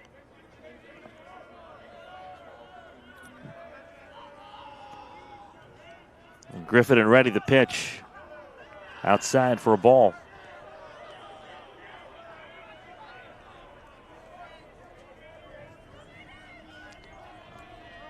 Harold Boyce, a tough day at the office. 9 runs, 8 hits in 4 innings.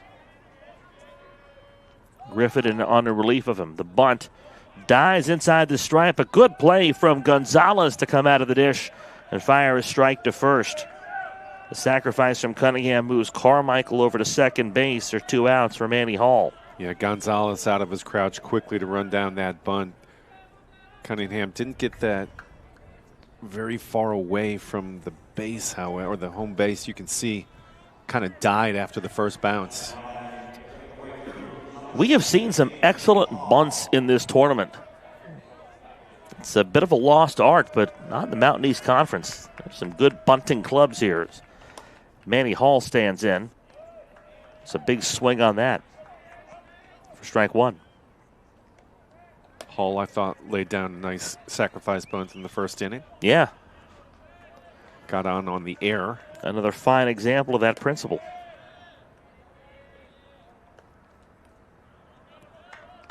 Four hits for Hall last night, so he handles the bat very well in all areas. The 0-1 in the air to left center field. Williams drifts back and makes the catch to end the inning. We're halfway home in Game 2 of 3 today from the Mountain East Conference Baseball Championships. And through 4.5, Frostburg State has a 9-2 lead on Point Park on MEC TV.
Point Park back to the bat rack, down by 7 here in the bottom half of the 5th inning. Glad to be with you on this Friday afternoon from West Virginia's capital city. Top of the order up against Bryce Bauer. And in a game that Frostburg State very much needs to win. Both of these teams very much want this because they don't want to come back right after this one in a loser's bracket game. Bauer has been very solid for Frostburg State today. But if Point Park's going to get something started, it's going to start here, top of the order, here to start out the bottom of the 5th. Again, batting for the 3rd time against Bauer. Williams swings at the first pitch and skies it on the infield. Can anybody find it? The first baseman, Zane Bone, does. 1 out. Yeah, Bauer not only couldn't see it, but he was in the way. Yeah. Had to be told to get out of the way. Would not have been a home run in a grain silo. I would say it wouldn't have been a home run in a telephone booth, but they don't have those anymore. So we'll say a grain silo. I believe those still exist. Here's Felix Rodriguez. You know, all of our fans in Kansas salute you for that reference. We welcome our Midwest audience. That's bunted foul. We could have listeners or viewers in Iowa.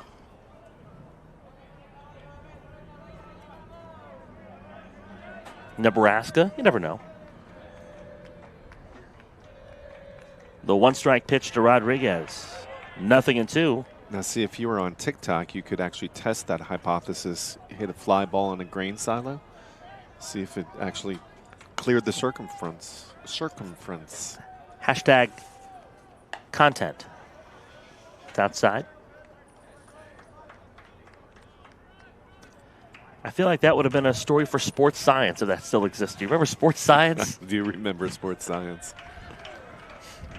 They just call that analytics now. Yeah, that's very true. It's ahead of its time, the 1-2. Low and inside. 2 balls and 2 strikes. We painted the circumference of a grain silo onto the ground to test this theory. The leg kick from Bauer, the 2-2, grounded through the right side, a base hit for Felix Rodriguez.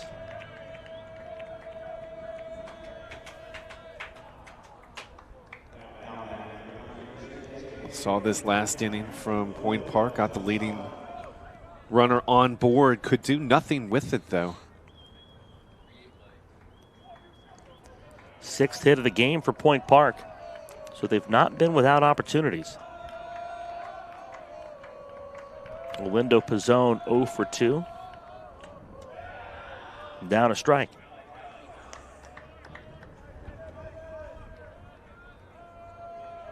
Again, 15 home runs for Pizzone. Leads the Mountain East Conference. Would love a big fly from him right here.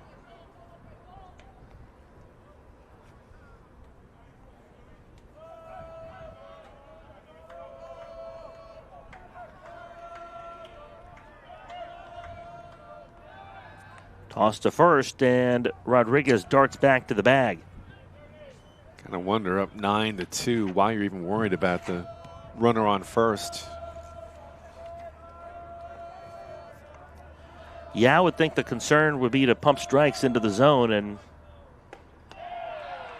Pizzone swings and misses at that. Yeah, that was, again, slow curveball. Pizzone way in front of it. This is the part of the order Point Park wants at the plate with runners on. Another toss to first.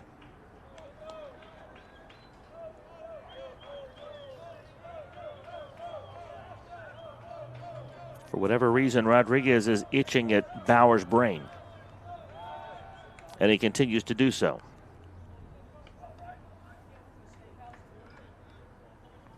Very strange. Again, given the situation, just throw strikes.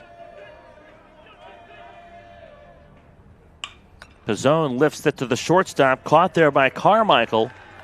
No chance to double up Rodriguez, 2 away. Yeah, line drive, but kind of a lazy line drive, was not a laser. Easy play by the shortstop. Blake Ewing has been a tough out today, 2 for 2. RBI single in the third. Single to lead off the second, came around to score on a wild pitch. Bats with 2 outs. And a runner on for a Point Park team. It's down by their greatest margin of the game. It's 9-2. Swing and a miss. Did he get a piece of that? A foul ball. Strike 1. Important because Rodriguez was off. They thought that was a wild pitch. It was not. Blake Ewing 2 for 2. Run scored, also has an RBI.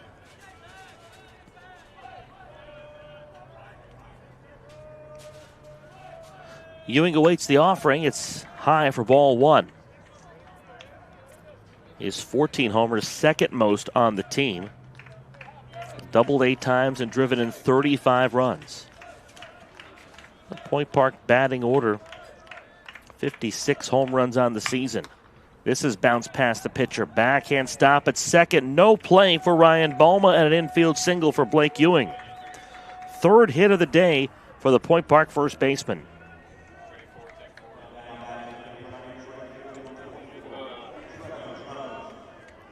Nice job by Bowman to track it down, but you're right, had absolutely no play with all his momentum taking him into center field.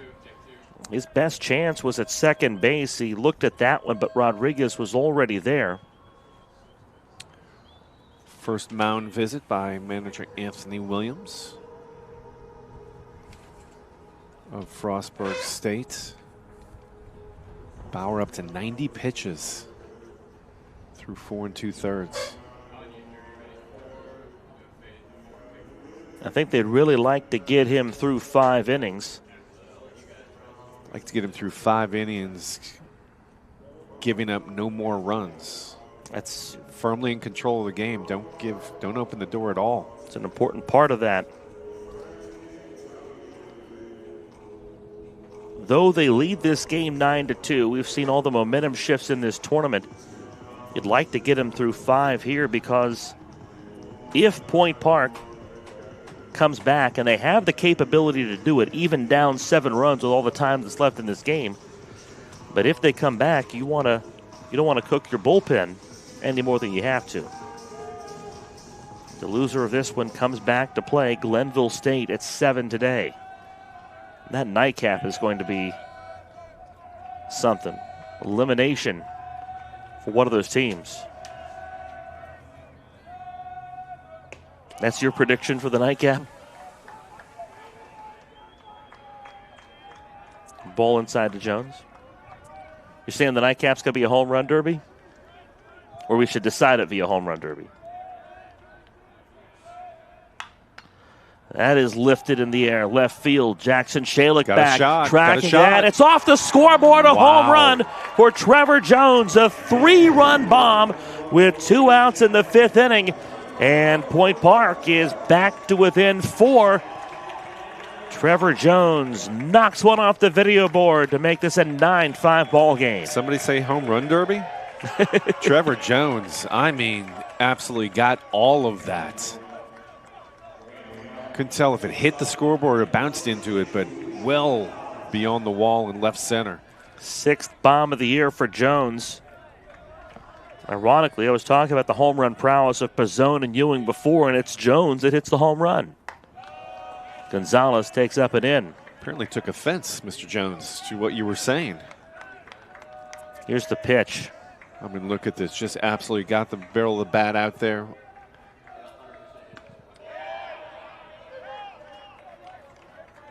It is off the number 4 in the line score.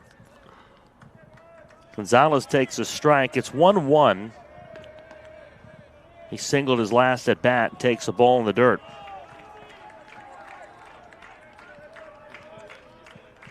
Two balls, 1 strike.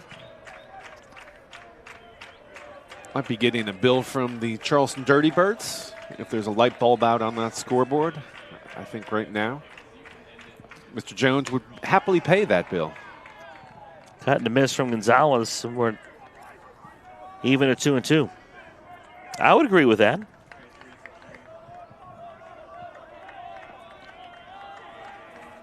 A home run has brought new life to Point Park. 7 hits today, 2 of them for extra bases. That was just the second check swing from Gonzalez.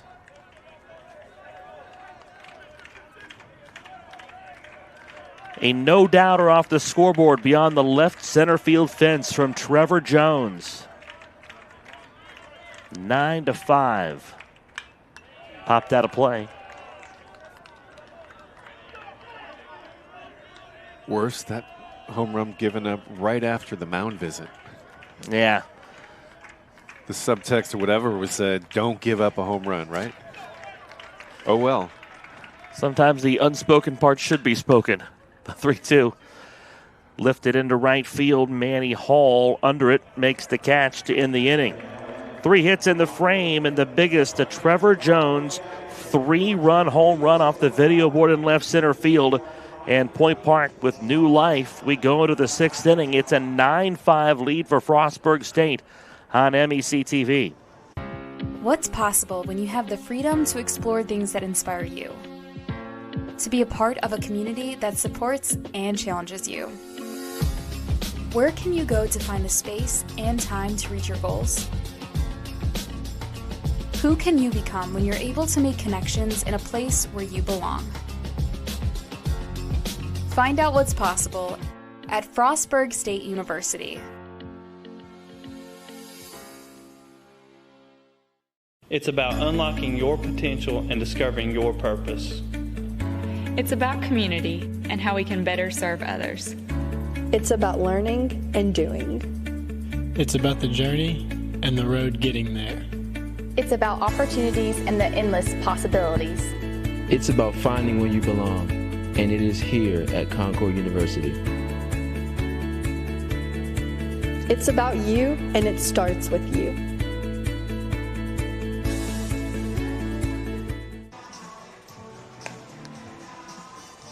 Point Park back within slam range. It's 9-5 Frostburg State. The 3-run home run by Trevor Jones put a jolt into the Point Park dugout.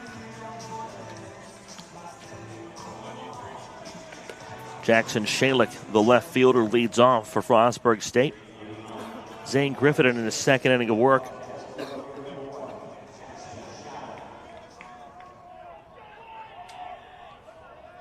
Three RBIs already for Shalick. And he takes a cold strike on the inside edge. As Michael pointed out earlier in this game, 7 in the tournament.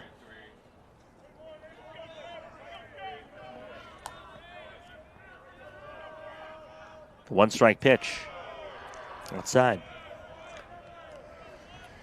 Yeah, I'd say he's seen the ball awfully well.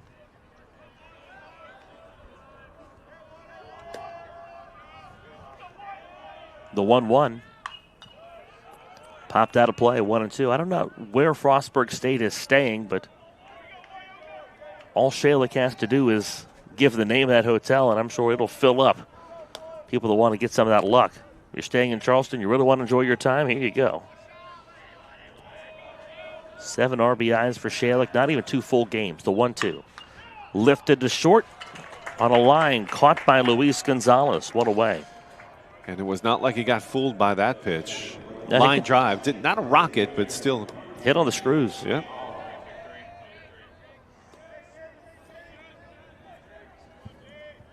A different look at this one. Good work by Gonzalez to stay with it. Luis Gonzalez. Jake Holler takes a ball. Felix Gonzalez, the catcher. If he had caught that line drive, that would have been the most amazing play by a catcher. So I need to clarify it was Luis Gonzalez. Felix Gonzalez, catcher. Luis Gonzalez, the shortstop. The 1-0 to Holler. Jammed a bit and lifts this into short left center field. It drops in front of Chris Williams and takes a turf hop. It's a single for Holler, a second hit today.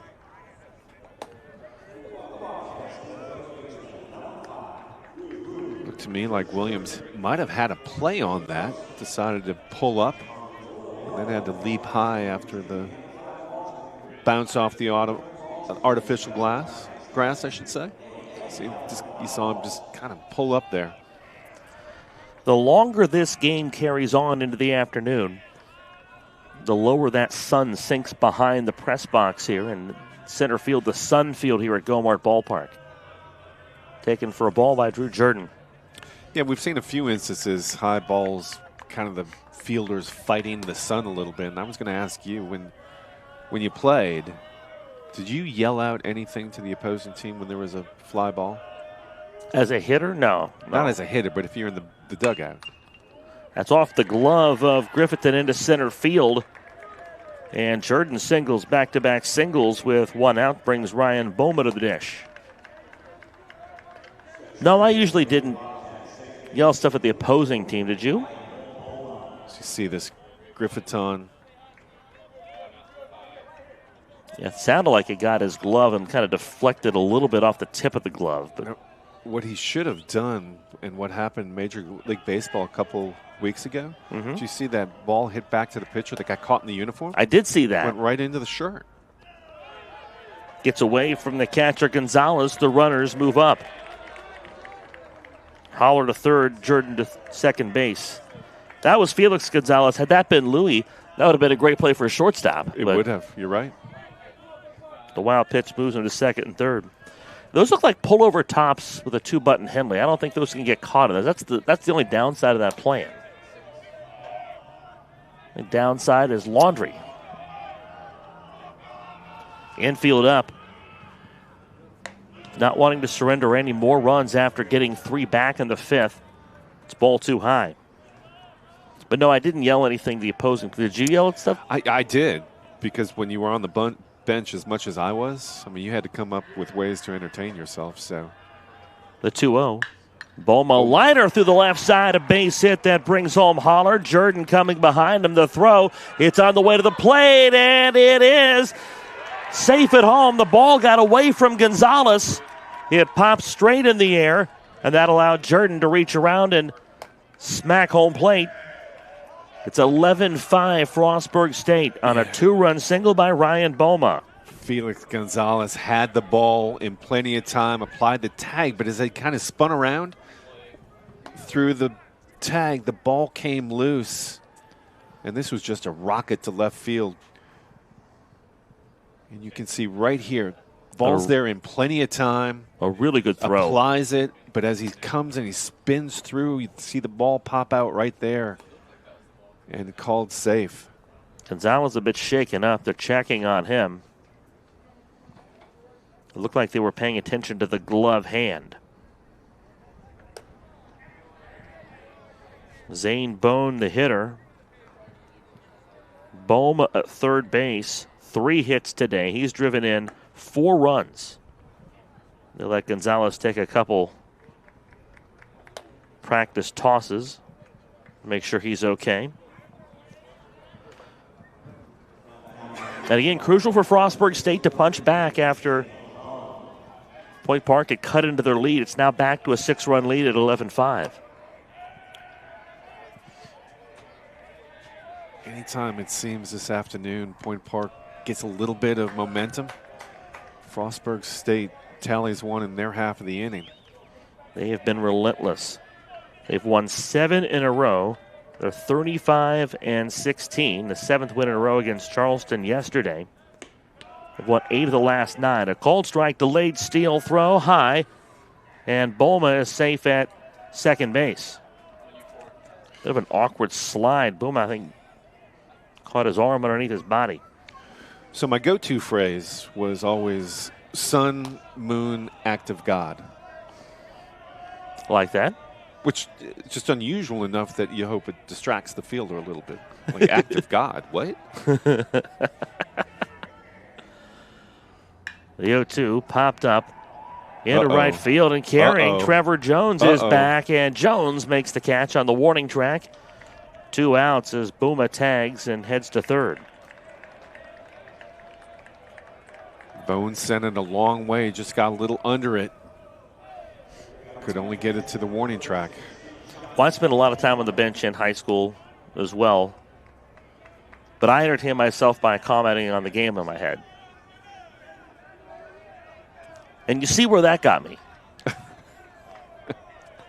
Here's Johnny Antonelli. Stuck with me on a beautiful Friday afternoon when you could be out playing golf someplace. That's where it got you. Antonelli swings and misses at a strike.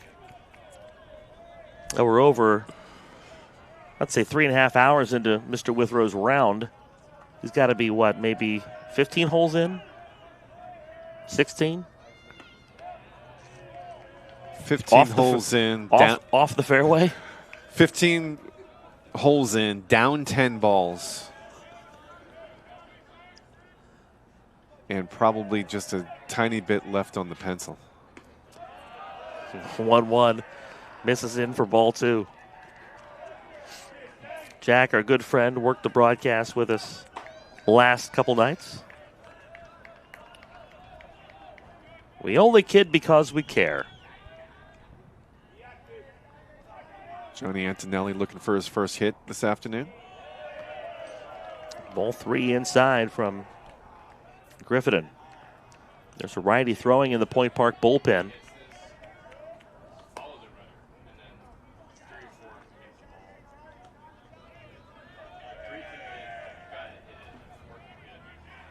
The 3-1. A cold strike on a breaking ball.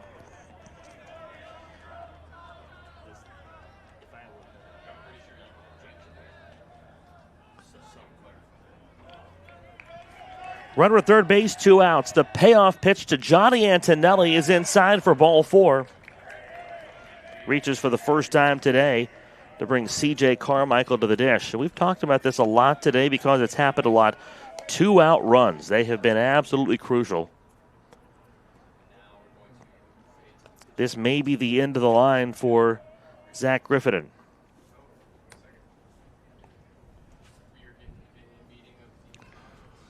A new pitcher trotting into the ball game from the bullpen. Griffin's day is done after throwing an inning and 2/3.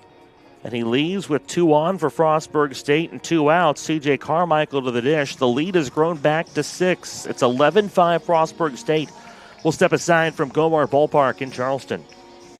Tomorrow's innovators, teachers, caregivers, researchers, leaders, and creators all have one thing in common. They started out just like you. At West Liberty University, you are the focus. This is a place where you will gain the skills, knowledge, and confidence to change your life and the world around you. It all starts here, with you. Visit westliberty.edu to start your journey. It's all here at West Liberty University. Glenville State University offers cutting-edge programs, small class sizes, and dedicated faculty providing students with a personalized experience focused on their success. With the lowest tuition in the Mountain State, every student has the opportunity to achieve their goals. At Glenville State University, you'll find a community that supports, challenges, and inspires you every step of the way. From hands-on learning in state-of-the-art facilities to internships that connect you with real-world opportunities, we prepare you for the challenges and triumphs of tomorrow. Pioneer your future at Glenville State University. Carter Raperon out of the Point Park bullpen. 11-5 the score, 2 outs here in the 6th inning. Raper replaces Zach Griffin, who threw an inning and 2/3, allowed 2 runs and 3 hits. Walked a guy, hit a guy, and didn't strike anyone out. He's responsible for Ryan Boma at third and Johnny Antonelli at first. With 1 out, Jake Holler and Drew Jordan hit back-to-back singles. Sent into scoring position by a wild pitch. Ryan Boma's 2-run single scored them both. He stole second, moved to third on a fly out to right, and Johnny Antonelli walked. So C.J. Carmichael 0 for 2 was hit by a pitch against right-hander Carter Raper out of Rollsville, North Carolina. Went to Wake Forest High School. High school. Yeah. I had to see you were wise to that, Mr. Schultz. You saw where I was going with that.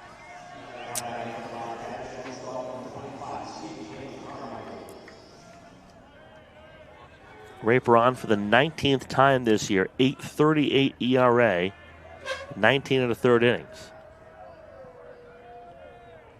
C.J. Carmichael waits. It's inside for a ball.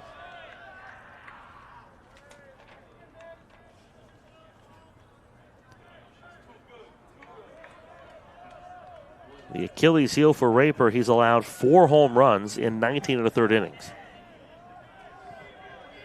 Under good. The 1-0. Inside. And it's really important for Point Park to get out of this inning with no more damage.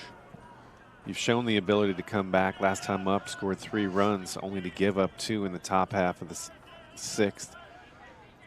But, man, you got to shut this down, try to, again, bite into that lead. It's like scooping a bucket full of water out of your sinking ship only for 2 bucketfuls of water to have replaced it. Well, that sounds like the voice of experience. I'm not an experienced mariner, but if I were, the 2-0 outside.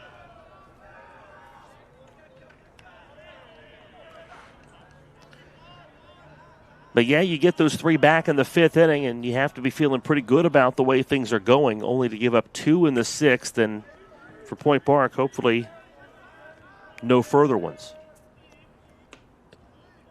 Raper misses outside, ball 4. Yeah, none of those 4 pitches from Raper was anywhere close to the plate. 9 walks now in 19 1/3 innings.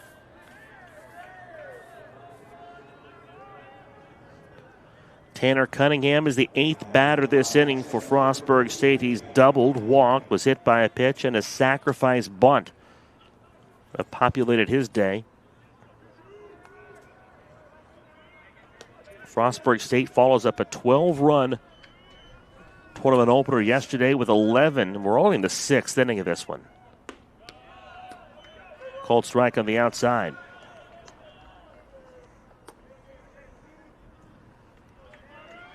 They definitely packed their hitting shoes for this trip to Charleston.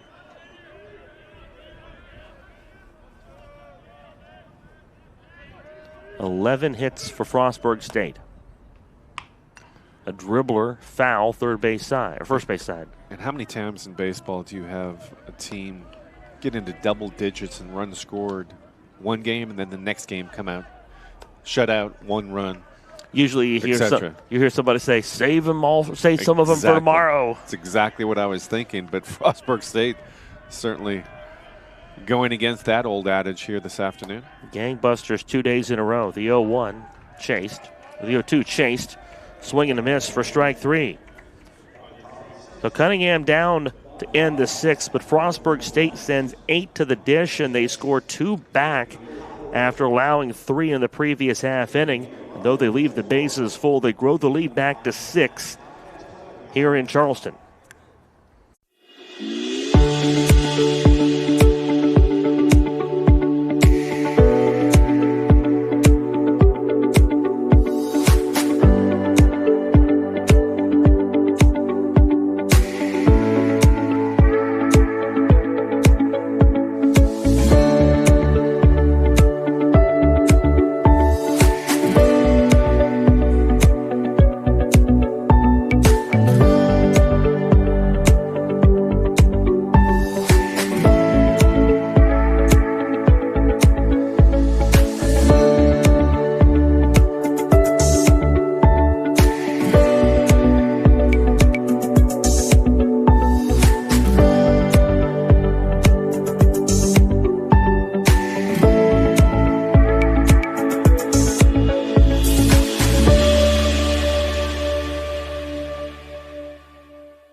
No longer the time of day where you're playing hooky here from Gomart Ballpark. We're past 5:30. The weekend is upon us. Glad to welcome you to this weekend if you haven't already been partaking of it. 11-5 your score. Frostburg State out in front of Point Park.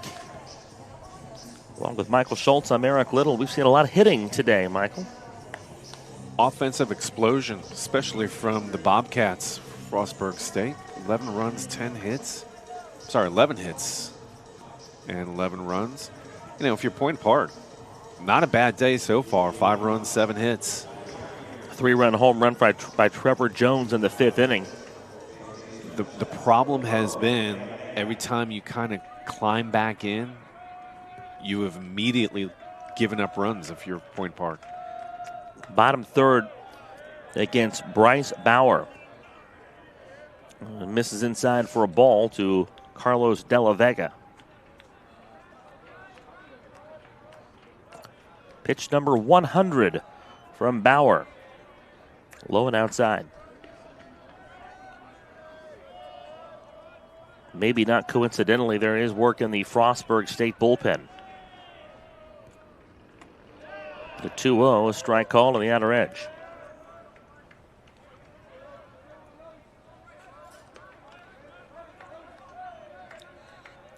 A right-hander getting loose.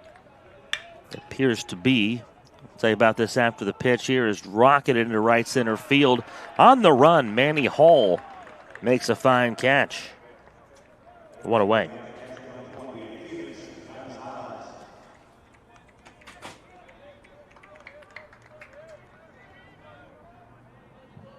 Here's Felix Gonzalez.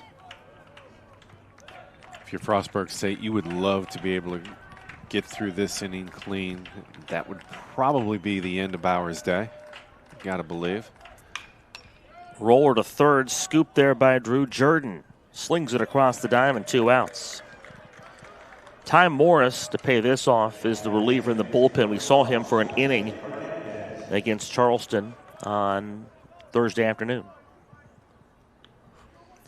Yeah, I would not imagine Bauer comes out for a 7th no matter what happens here, but after the 3-run homer, he's retired 3 in a row. So here's Sebastian Hernandez. Takes a cold strike. After Frostburg State, you have to like where you are in this one, leading 11-5. Outs dwindling for Point Park. Hernandez takes low.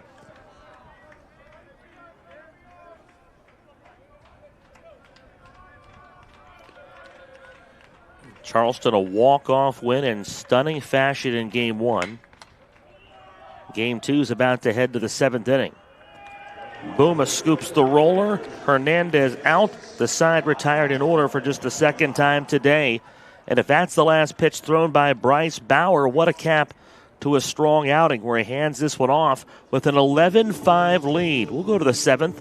Frostburg State up from the Mountain East Conference Baseball Tournament on MEC TV. You have dreams. A better life, a better job, a better you. So where do you start to build the skills necessary to get there? At West Virginia State, you are not just a number, you are who you choose to be. You receive personal attention from award-winning faculty. You study in nationally recognized programs. You learn the skills that will get you the job you know you can have. No matter where you want to go or what you want to do, it starts at State.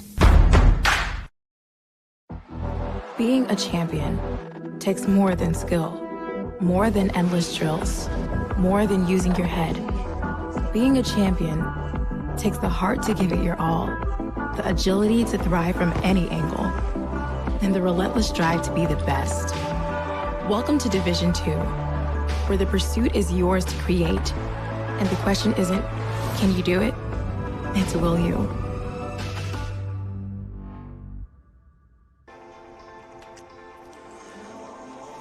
Frostburg State carries an 11-6 lead, or 11-5 lead, a 6-run lead into the 7th inning. They have scored in all but 2 innings today. From Gomart Ballpark in Charleston, happy to have you with us. Game 2 of 3 today.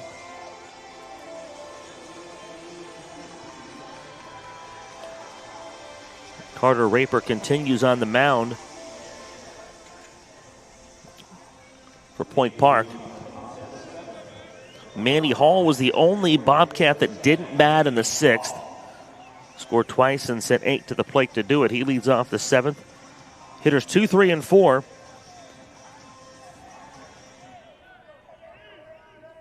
Against right-hander Carter Raper. First pitch, low and outside for a ball.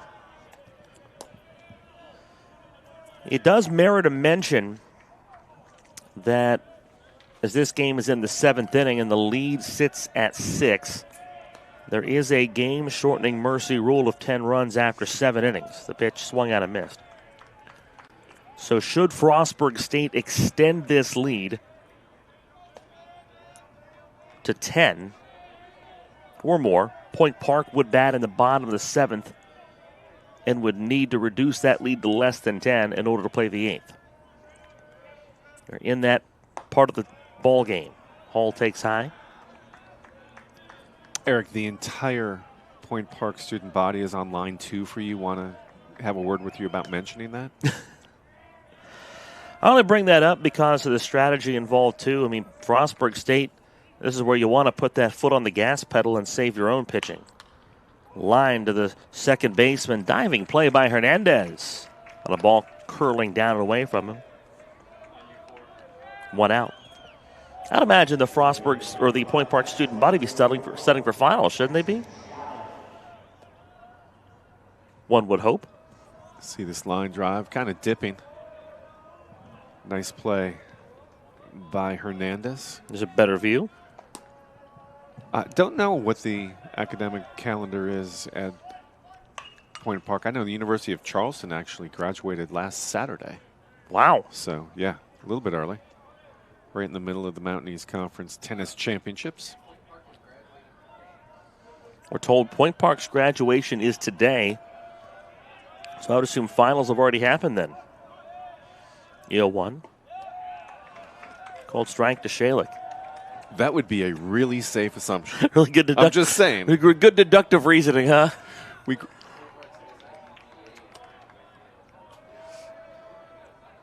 Tyler Beck, the graduate assistant in the sports information department, is graduating today. I want to give him a shout out. Shalick drills this one into left field. That's going to get into the corner around first for second base. Jackson Shalick continues to be a tough out. He's now just a home run shy of the cycle. Such a good hitter. I mean, that ball looked to be a little bit low inside. Pretty swing. Smooth swing. He's been a fun one to watch. And Shayla continues to enjoy his time in West Virginia's capital city. Yeah, came in, obviously, batting .373, so. 4 RBIs last night and a 3-run homer. 3 hits today. He's driven in 3. Now a home run away from the cycle. He's hit for the cycle in the tournament. Pitches low to Haller for a ball, gets away, and on the wild pitch, Shalick takes third. But yes, the sports information graduate assistant Tyler Beck graduates today. Congratulations to him. I mean, you never know. It's only the ones on the fringe that have to question whether or not they're going to graduate. That's rocketed into deep right center field. Williams drifts back, makes the catch. 2 outs. Shalick trots home from third, and Frostburg State grows their lead to 12-5 here in the 7th inning.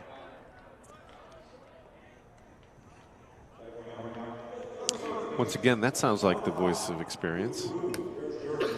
About the fringe. Questionable, the fringe. Now, I graduated with a 3.8. I did okay. So I graduated, and from the University of Notre Dame, the one in Indiana. Bunted to the third base side, picked cleanly. The throw not in time, and Jordan reaches on a bunt single for his 4th hit of the day. So from one Golden Dome to the other Golden Dome. Went through the graduation ceremony, and they went across the stage, gave you the, that whatever it is, the color binder, the degree. The degree, yeah. Well, I can't say the degree because of the story, because I get it, and I'm come back to my seat, I open it, and it's an invoice. My mom forgot to pay the bookstore bill. Sounds like every trip of mine to the Olive Garden. Flip open the thing, and there's the bill. It's up and in for a ball. Runner goes. The throw gets away from Hernandez, the second baseman. So the graduation was on a Sunday. Yeah. Had a lot of family in from out of town for the graduation on a Sunday. Couldn't pay the bill till Monday. Oh. That was an unhappy photo op. I imagine. Because I couldn't take pictures with the diploma. Yeah. I opened it. I took there's graduation pictures floating around of me with my invoice from the bookstore. The 2-0 is deposited into left center field. It's down and it bounces all the way to the fence. Jordan scores. Booma to second base. And it's a 13-5 ball game. Booma, another guy that's been a tough out today. That is his 4th hit of the game and his 2nd double. And he's driven in 5 runs. And this Bobcat team is just seeing the ball so well. You can tell Booma. I mean, that was a no-doubter all the way to the fence. Carter Raper's day is done. He'll leave with 2 outs in the 7th inning. We'll have a pitching change. The score 13-5. Frostburg State has scored in all but 2 of their 7 trips to the plate. I'll tell you about the new pitcher after this on MEC TV. Davis and Elkins College continues leading the way, and we did not slow down, even during the global health crisis. We have secured private donations and grant funding to support our growing, successful, and now accelerated nursing programs. Davis and Elkins nursing graduates have repeatedly posted 100% passing rates on nursing boards and are sought after by health organizations of all sizes, specialties, and locations. They need nurses, and we train the best. For over 4 decades, the health plan has been rooted in your community and the state of West Virginia. A steady part of your family and your business. We're here for you with health services designed to manage and improve your well-being. The health plan is powered by a team of dedicated healthcare professionals and trusted local partners. Because your health deserves more than just coverage. It deserves commitment. The health plan. Here for you. Joey Tedesco, the new pitcher for Point Park. Frostburg State has grown their lead to 13-5 on Jake Holler's sacrifice fly. And then with 2 outs, Drew Jordan singled, stole second, and scored on Ryan Boma's 4th hit of the day. An RBI double. He's driven home 5 runs today for this Frostburg State team. 5 runs off of Boma's bat. 3 more from Jackson Shalick. That accounts for 8 of their 13 runs from those 2 guys. And 3 more from Drew Jordan. So Tedesco on for the 18th time, a 1.79 ERA, 24 innings of work, 29 hits. He's allowed 18 earned runs, 16 strikeouts, and 14 walks. 6'3" senior out of Grosse Pointe Woods, Michigan. Went to Grosse Pointe North High School. Setting, Eric, for one of my favorite movies of all time. Was Grosse Pointe? Grosse Pointe Blank. Downstairs for a ball. John Cusack, Minnie Driver. Never seen that one. Oh, great movie. I'll take the recommendation. Great movie. Fun. Different. Zane Bone is the game-ending run with a run rule in play. The pitch almost clipped Bone. It's ball 2.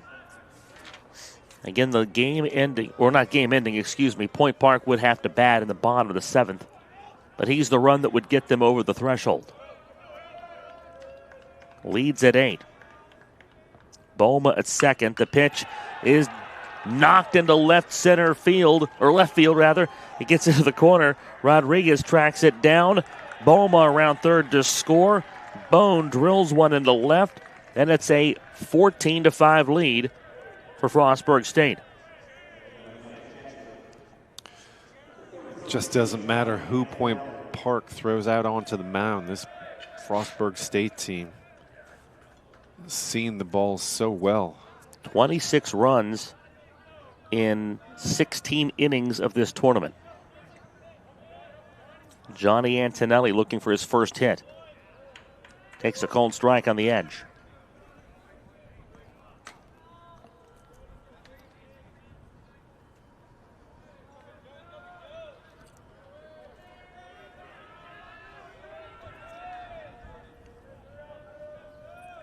Long pause.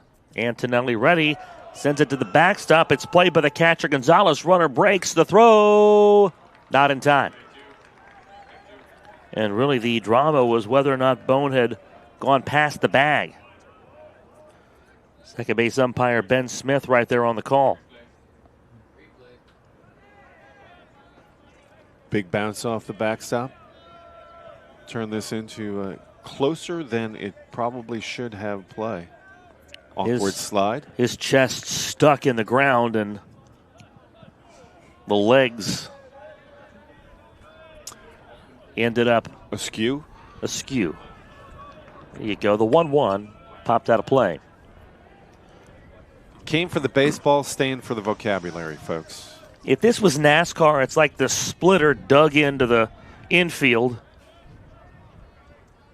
and ripped the whole front end off. I'm just going to trust you on that. A couple of you got that. Many of you did not. Bone at second. Antonelli with a 1-2 count. The pitch on the way. Popped up. Right side. Second baseman Hernandez calls everybody off. Oh, and he had to reach back behind and make the catch, diving in the opposite direction. But Frostburg State adds 3 more to their lead. They send 7 to the plate to do it, and they get 4 hits in the inning. And we'll go to stretch time. It's a 14-5 Frostburg State advantage on MEC TV.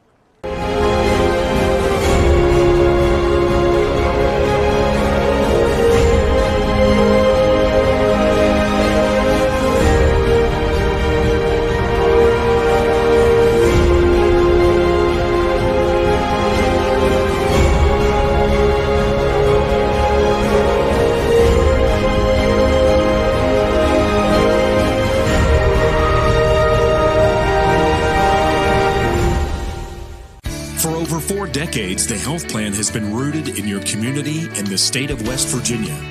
A steady part of your family and your business. We're here for you with health services designed to manage and improve your well-being. The health plan is powered by a team of dedicated healthcare professionals and trusted local partners. Because your health deserves more than just coverage. It deserves commitment. The health plan. Here for you. Lead stretches to 9 for Frostburg State. They add 3 to it in the 7th inning, and those bats have been hot today. They've scored in every inning but the 3rd and the 5th. Ty Morris on to pitch the 7th inning against the top of this Point Park order. So Bryce Bauer faces the order exactly 3 times through. In 6 innings, he allows 5 runs on 8 hits. He walks 1, strikes out 5. But again, Michael, he got this game into the 6th inning, and really that's what he needed to do for Point Park to get the game deep and with a lead. Yeah, not exactly an efficient outing, but he chewed up the innings. That's exactly what you mean, Eric. And he did a nice job of that. So it's a quality start, got through the 6 innings. An innings eater today. An innings eater. And when you're playing in a tournament such as this, don't overlook that. It's very important. Even in the World Series, we've seen that play a very big role. Here's Chris Williams to pitch. Curveball on the outer edge for a called strike. 2 ways to label a workhorse pitcher. Number 1, how often they can be rolled out there. Second one, how many innings can they chew up? Yep. You can make a lot of money as a middle reliever if you just chew up innings. Roller to Carmichael. He's up with it at short. The throw to first. 1 away. And now Frostburg pitching has retired the last 5 Point Park hitters, going back to the Trevor Jones 3-run homer in the 5th. Tell you about Morris here really quickly before we get too much further into this inning. Morris on for the 2nd time in this tournament, the 18th time this season, a 1.31 ERA. He has struck out 18 and walked 11, allowed just 16 earned runs. Rodriguez taken down for pinch hitter Nick Briones. He takes a ball. Morris, graduate student from Marist College. Strike on the inner edge to Briones, who bats for the first time in this tournament. A .243 hitter, 9 RBIs, 9 hits in 37 tries this season. Only 1 for extra bases. The 1-1 off the plate. I'm thinking of, I want to say it was a couple years ago, the Dodgers had this reliever by the name of Brett Honeywell. And he threw 3 innings in a game the Dodgers were losing, and they were getting pummeled in that game, but that saved the bullpen and saved their pitching staff.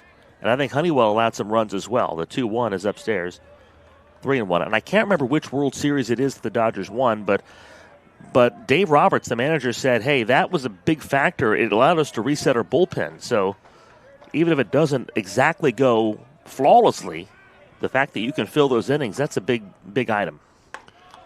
And if a 5-pitch walk. If you're a casual fan, you notice that in the postseason. Yeah. But if you're a real baseball fan, and of course if you're a manager and coaches, you notice that during the season because that's sort of reset, chewing up innings, especially in the middle.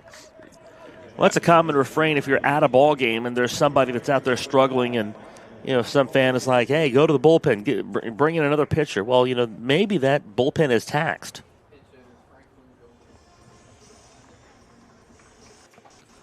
Olindo Pizzone taken down for Franklin Gomez Jr. as Lauren Torres allowing guys chances to have some swings here in the tournament. So Franklin Gomez Jr. bats.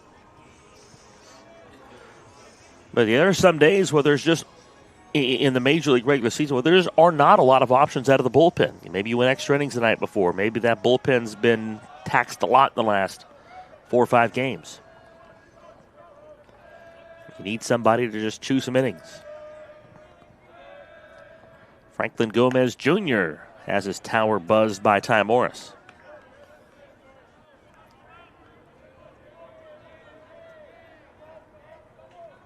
Native of the Bronx, senior from Bronx, New York. A .212 hitter. Started his career at Fairleigh Dickinson University.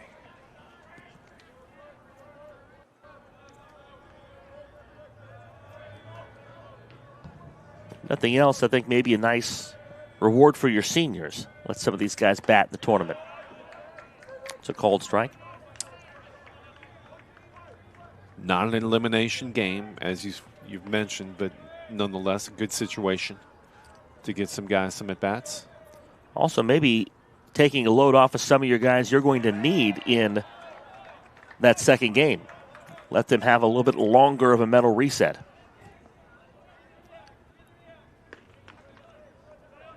(14-5). Frostburg State leads it One away in the bottom of the seventh. Not over by a long shot. It's quickly getting late here for Point Park as Gomez down on strikes. Another pinch hitter, Blake Ewing, taken down by John Allen Richardson.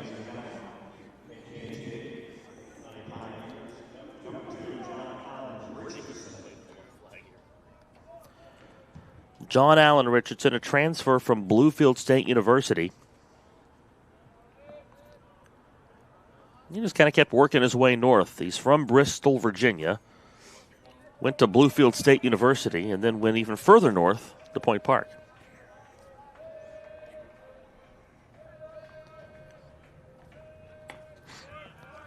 He takes a called strike on the outer half.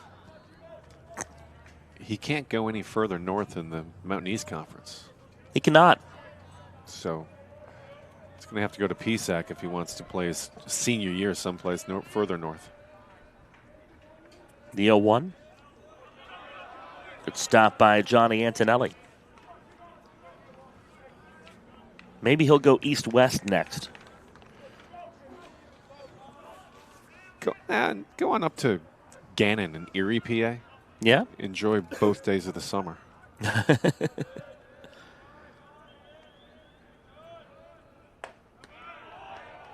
1-2. Speaking of Erie, PA, I was at some ESPN on, I believe it was last night before bed, and it was the 30 for 30 about American Gladiators. You know, the original American Gladiators, the Iron Workers Picnics in Erie, Pennsylvania birthed those. Richardson down on strikes. We'll let you chew on that here as you go to the 8th inning. Frostburg by 9 in the Mountain East Conference Baseball Tournament from Gomart Ballpark in Charleston. What's possible when you have the freedom to explore things that inspire you? To be a part of a community that supports and challenges you. Where can you go to find the space and time to reach your goals? Who can you become when you're able to make connections in a place where you belong? Find out what's possible at Frostburg State University.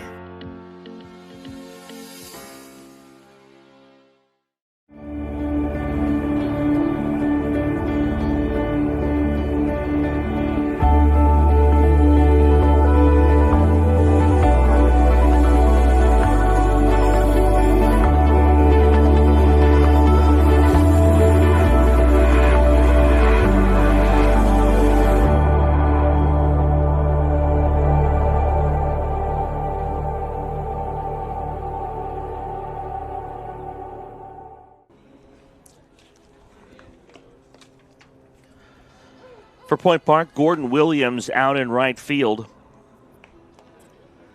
Looking to see if there are other changes. It looks like there are. The catcher is Josh Zambito. First baseman is Luis Gonzalez, who moves out from behind the dish, or moves from first or from shortstop to play first. Carlos De La Vega moves from third to short. John Allen Richardson stayed in the game to play third.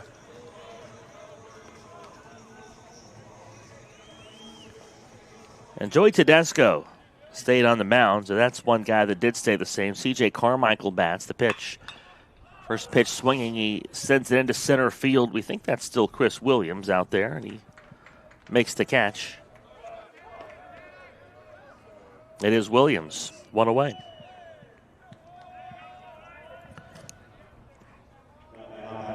Tanner Cunningham stands in. Yeah, the American Gladiators 30 for 30 came on before bed last night. Oh, you had questions. I thought I'd bring that back up. I appreciate that. 9-run lead for Frostburg State. Cunningham pops up a bunt headed our way into the seats.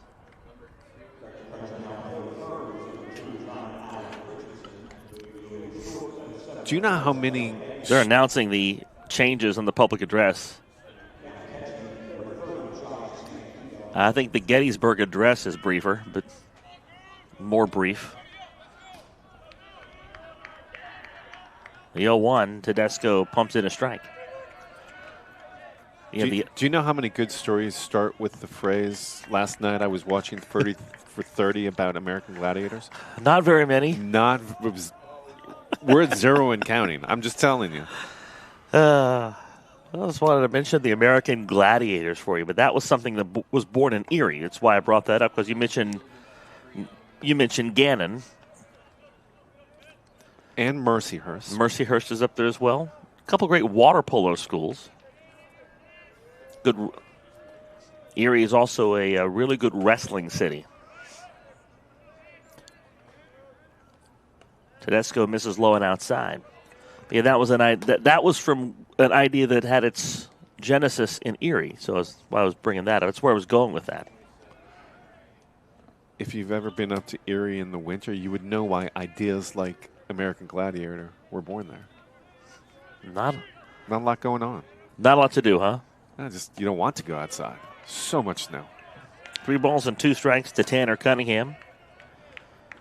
We're told Nick Brione's in left field, by the way, for Point Park. There's a righty throwing in the Frostburg bullpen. Tanner Cunningham's had himself an afternoon. 3 runs scored. Fouls that away. Got a couple of stolen bases. Freshman out of Pittsburgh, PA.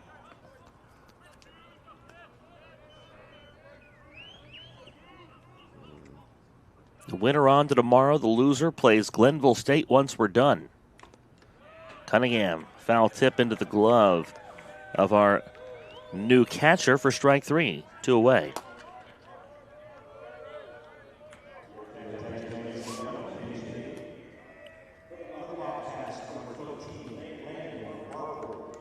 Landon Marple pinch hitting for the second day in a row.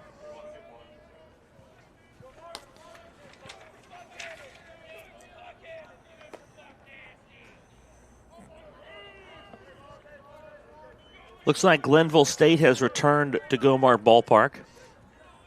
They're waiting in the wings on the concourse first base side. Well, how incumbent will it be, Michael, for them to get off to a big start in Game 1, or in Game 2 here? If you're Glenville State, hey, the quicker you can wash the memories of that heartbreaking loss to Charleston earlier today, the better. If they can jump out in the first inning and get a run or two, that'll help. A ball and a strike from Tedesco to Landon Marple. Certainly helped this Frostburg State team here this afternoon. Got up 3-0 in the first, 5-0 by the end of the top of the second, and they have not really looked back since. They topped 12 runs yesterday with 14 today. And counting here in the bottom of the 7th. And they'll count into the 8th as Marple down on strikes to end a 1-2-3 inning, or count into the bottom of the 8th inning. 7.5 in the books. We'll go to the home half of the 8th. Your score, Frostburg State 14, Point Park 5. This is the Mountain East Conference Baseball Championship presented by the Health Plan.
For Frostburg State, these changes, Tiernan Daly comes into play right field.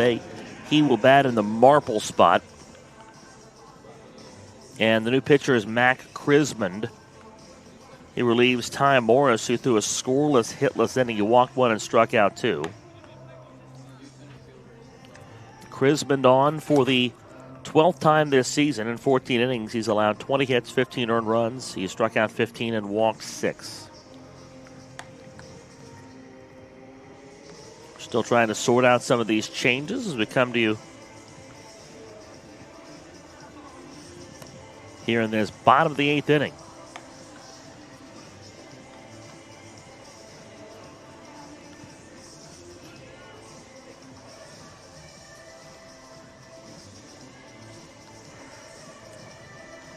Crismond will face,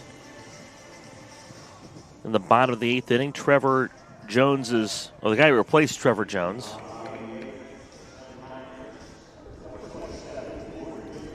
So Gordon Williams, who replaced Jones defensively, leads off. First at bat of the tournament for Gordon Williams against Crismond. Swing and a miss. The backswing caught the catcher Antonelli, and he's okay. Williams make the most of his first swing of the bat here today. Yeah. 9-run ball game. Frostburg State leads it here in the 8th. Swing and a miss.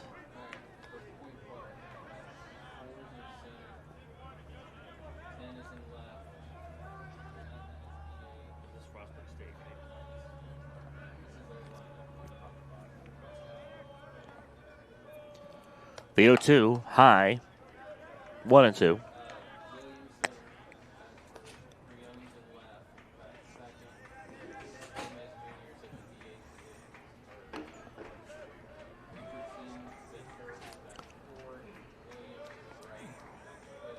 The 1-2. Blocked by Antonelli.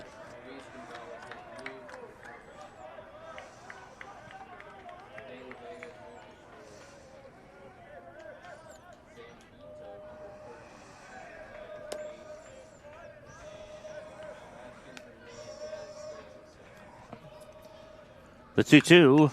Williams pops it out of play. The freshman from Miami will see another 2-2 pitch.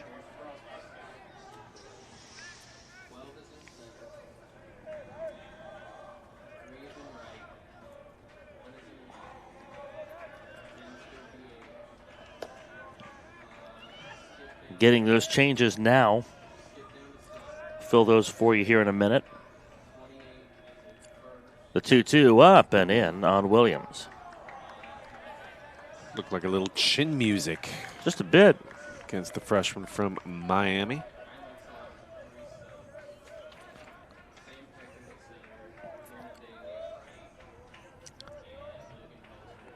And we mentioned Tiernan Daly, the new right fielder.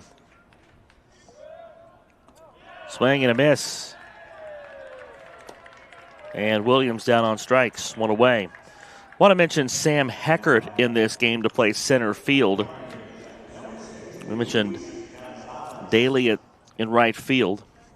And the new first baseman for Frostburg State is Logan Helser. I want to mention these guys since they got into the game.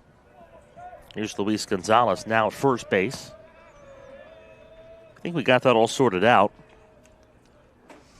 Pitches outside for a ball. My scorebook is full of ink. More ink than my pen at this point. Well, when you're a high-priced star like you and have your own spotters, you ought to be able to get that sort of service from the subs, you know? If I were that high-priced, I'd have someone filling out my scorebook for me. The 1-0. 2 balls and no strikes. I swear I saw a locker room with your name on it, Big Star. No? That was a stall in the bathroom. Oh, my bad. Okay. And I put the star there. Brian Shepard's got his shoes and socks off, counting on his fingers and his toes. Foul ball off of Antonelli. He says his shoes are off, but has nothing to do with counting. Toes are getting a little hot. Well, when you have 12 toes like him. Counts using the hairs on his chinny chin.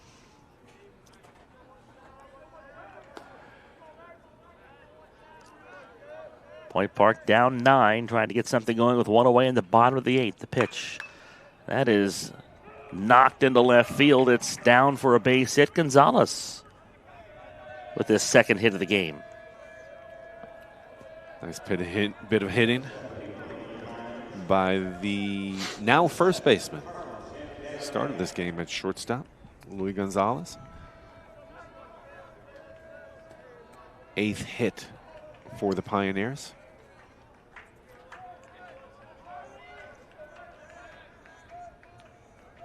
And we're at the point of the game where it's, so you're saying there's a statistical chance. There's a chance. Yeah, it does exist as long as there are still outs to give.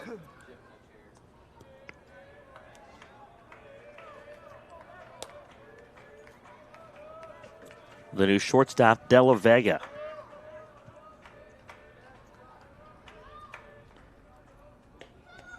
If he looked like the old third baseman, there's a reason. Same guy. Just still on the over. left side of the infield. Same guy, new position, 2-0. Would venture to guess that there may be just a little bit longer between games since the losing team here has to turn around. The 2-0 is hit in the air. Late break from left. Jackson Shalick cover the ground quickly. 2 outs. Very late break by Shalick. Still able to easily collect that. 2 outs. Yeah, that's also tough with the short turnaround because, at this point, frankly, you want to eat a little something. I mean, a little bit of fuel. I think anybody who has, who can put themselves in that position, that I think would be the more frustrating, the more difficult part. As Zambito hits for the first time and takes a ball outside. Josh Zambito, you played a 9-inning game. You've been out there now for 2 hours and 45 minutes, and yeah, you're going to be hungry. You're going to want to take a bite to eat. So I imagine maybe there's some snacks with them somewhere. The 1-0, swing and a miss. I would imagine they'd stay in the same dugout. You got to warm up a pitcher and fill out a new lineup card for game 2. But from a practical standpoint, you'd think that some nutrition might be in order here. Might have hand out some Uncrustables somewhere, 1-1 is up and in. 2 balls and a strike. So you mentioned Uncrustables. James Beard award-winning chef here in Charleston, West Virginia, Paul Smith. Yeah. He says that he and his crew in the kitchen at 1010 eat Uncrustables all the time. They're delicious. They keep them in the refrigerator. He said they're delicious. They're great. It's a great snack. I'm like, you are a James Beard award-winning chef. Literally. People drive all over the Southeast to go to his restaurants. Yeah. And he loves Uncrustables and keeps them. It's a snack on the go. Here's the 2-2. Just low. Quick hit of protein. If you want something to get you going, the jelly stays cool or refreshing. So I assume you brought some to share? Sadly, no. Wow, that's just teasing. Runner off on 3-2, and Zambito pops it out of play behind the dish. I often frequent Sheets, so I get the Sheets knockoff, the sandwich, as it's called. The only difference between that and the Uncrustable, it is the Uncrustable round, the sandwich is square.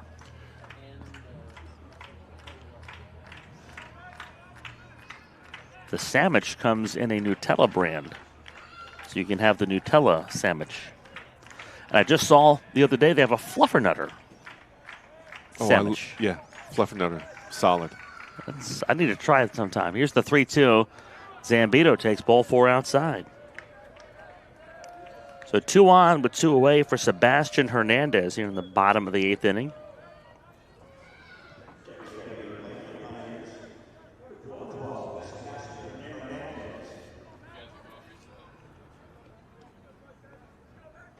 These are the tough innings, I think, to get through on either side. Your focus, your concentration waning.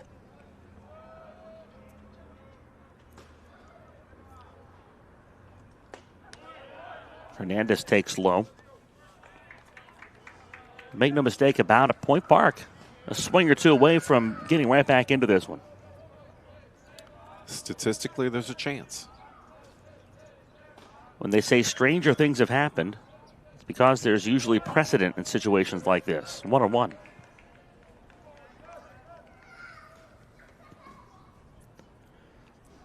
And if you're Point Park, if you're down 9 and it doesn't work out in a rally here, you still have to get your head back together for a 7 o'clock game. Someone's going to have to play once this is done. The 1-1 banged into left field. Back goes Shalik. It's over his head, bounces over the wall.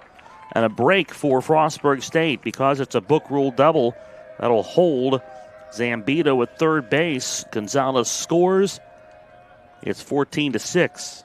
And Shalik made a major cardinal error. He took a step in off the contact, didn't see it well off the bat, took a step in, and by the time he realized the mistake, he could not retreat and catch up to that ground rule double. That bounced over the portion of the wall where the wall drops about 2 feet in left center field. If that ball had bounced maybe a foot to the left, it hits the taller part of the wall and stays in play. But it goes to the right of that and bounces over the fence for the book rule double. So I have a confession for you, Eric. What's that? I do too much late night driving when I'm going around the state officiating Mountain East Conference tennis matches. And my go-to at Sheets, egg salad sandwich. Ooh. I have a death wish.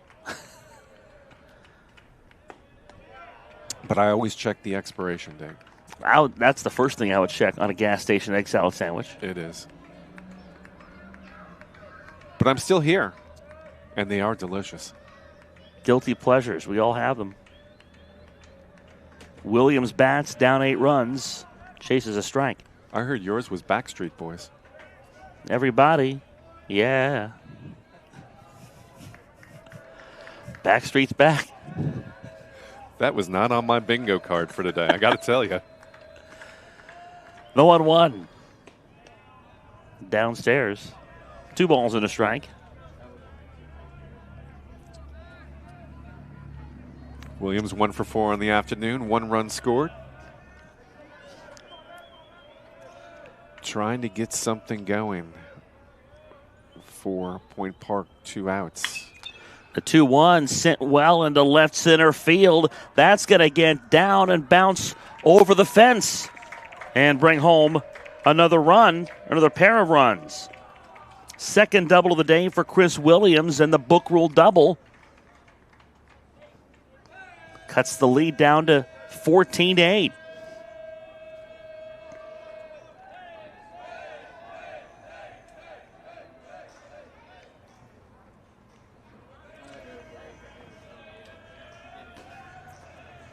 Frostburg trying to get out of this inning. Chris Williams looked at that pitch and said, "Quit playing games with my heart." Bounced it over the fence. A book rule. The book rule double ends the day for Matt Chrisman. The whole booth just laughing at me right now. 14-8, Frostburg State. Pitching change. We're back after this from Gomart Ballpark. What's possible when you have the freedom to explore things that inspire you? To be a part of a community that supports and challenges you. Where can you go to find the space and time to reach your goals? Who can you become when you're able to make connections in a place where you belong? Find out what's possible at Frostburg State University. It's about unlocking your potential and discovering your purpose. It's about community and how we can better serve others. It's about learning and doing. It's about the journey and the road getting there. It's about opportunities and the endless possibilities. It's about finding where you belong, and it is here at Concord University. It's about you, and it starts with you.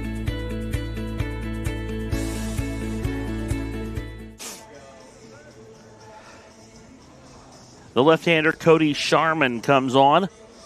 He is the fourth pitcher of the game for Frostburg State.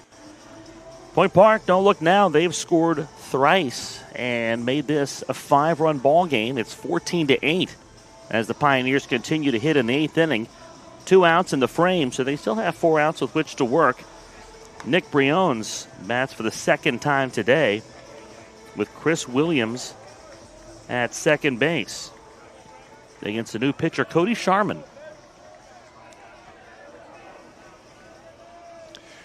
Sharman, 5'10", redshirt sophomore out of Savannah Park, Maryland. Started his career at Seton Hall. And Point Park showing a little bop here in the bottom of the 8th. A roller to shortstop, scooped by C.J. Carmichael on the first pitch. And you can't squeeze Cody Sharman. He gets out of the inning without a problem. A ground out of the first pitch, but Point Park with a 3 spot in the 8th inning. And we go to the 9th. It's a 14-8 lead for Frostburg State on the Mountain East Conference Digital Network. Tomorrow's innovators, teachers, caregivers, researchers, leaders, and creators all have one thing in common. They started out just like you. At West Liberty University, you are the focus.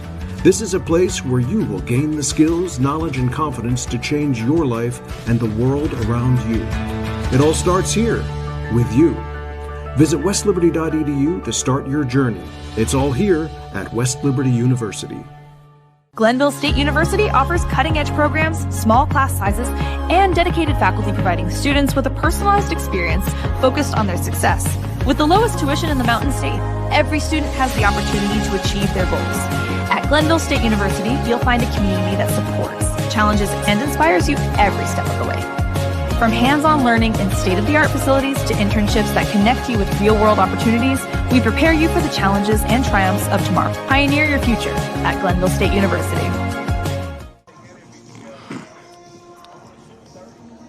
14-8, Frostburg State out in front as we go to the 9th inning, and a really cool moment here as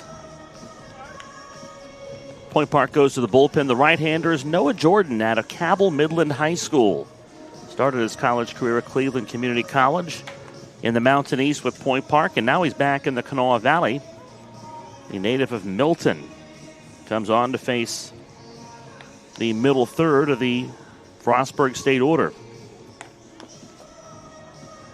We've seen Frostburg State counterpunch every time Point Park has gotten a little bit of momentum in this game and tried to inch back into it. See what they do here against Noah Jordan.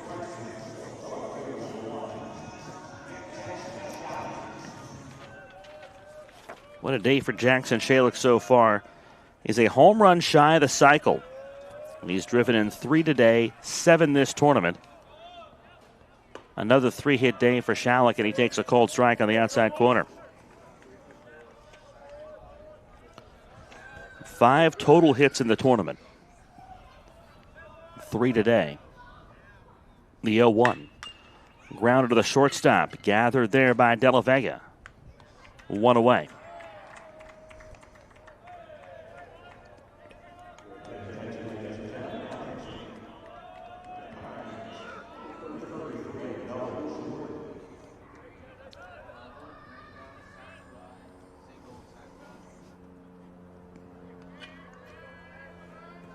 So here's Jake Holler.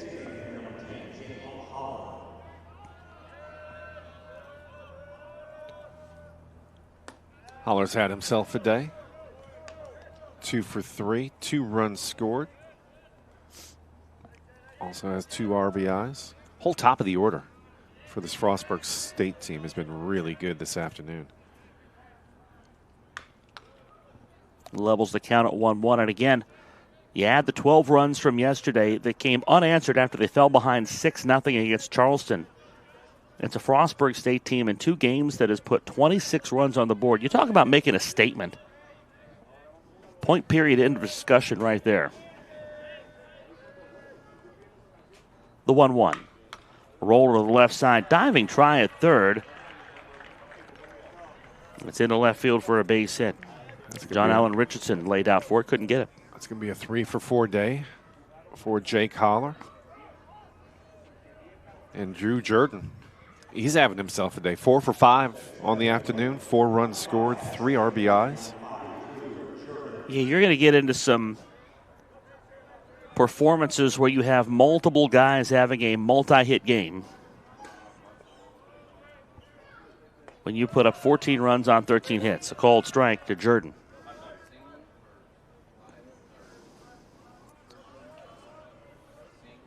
Jackson Shalick and Jake Holler with 3 hits each. Ryan Booma and Drew Jordan with 4 each. Swing and a miss. And Booma's on deck.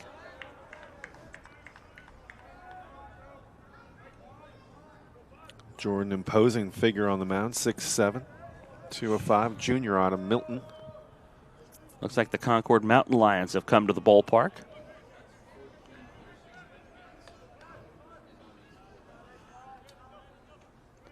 Concord will play at 1 o'clock tomorrow.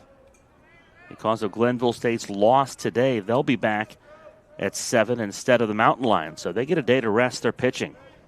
A much-needed day. The 1-2. Lifted into right field. Backing up, the second baseman Hernandez switches directions and makes a fine catch. 2 outs. Yeah, Shalick, Holler, Jordan, and Booma, the 3, 4, 5, and 6 hitters, have a combined 16 hits today. 14 hits today. I can't math. 14 of their 16 hits from those 4 guys. That's impressive.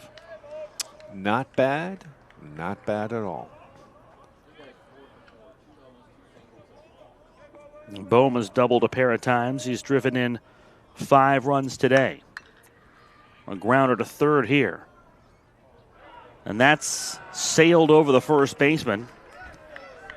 An error will send Holler to third base. Yeah. Throw from John Allen Richardson a little high, but it'll be interesting to see what they score that, because I actually thought that Boom had actually beaten that throw. They could go single and an error there. And the only reason you attach an error is because Holler took third. Pitch is up and in on Zane Bone.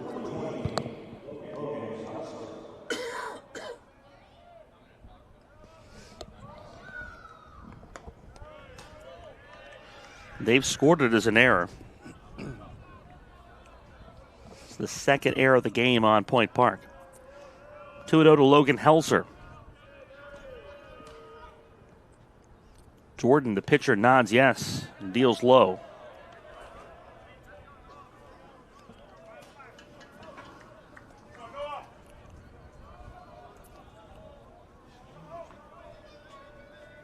Noah Jordan on for the 10th time this year. He started 6 games. ERA of 1.58, 19 2/3 innings of work coming in. 19 strikeouts, 13 walks, 18 hits. And number 19 belonged to Jake Holler. Here's the 3-1. That's inside. Another ball 4, a clipped Bone, one or the other. Out of the way, he's at first base with 2 outs for Johnny Antonelli. The way the umpire came up with his hands up, looked like it may have clipped him in the shin. That's kind of what I thought. So Bones at first with 2 outs here in the 9th for Antonelli, the guy who's in search of his first hit of the game. They will change the scoring, by the way, on the Boma at bat, so it is a single and then an error that allows Holler to take third. 5 hits, 5 at-bats, 5 RBIs. That is not a bad day for Ryan Boma. Bases full, 2 outs. The 1-strike pitch. Antonelli pops it up, first base side. Playable? No. Into the seats.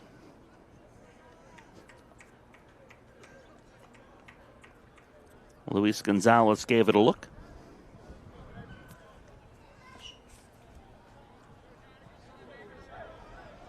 Franklin Gomez Jr., John Allen Richardson, and Gordon Williams, the scheduled hitters in the 9th inning. 17 hits for Frostburg State, 14 runs. Can they add more with 2 outs? 2 strikes, the pitch, swing and a miss. We'll go to the bottom of the 9th.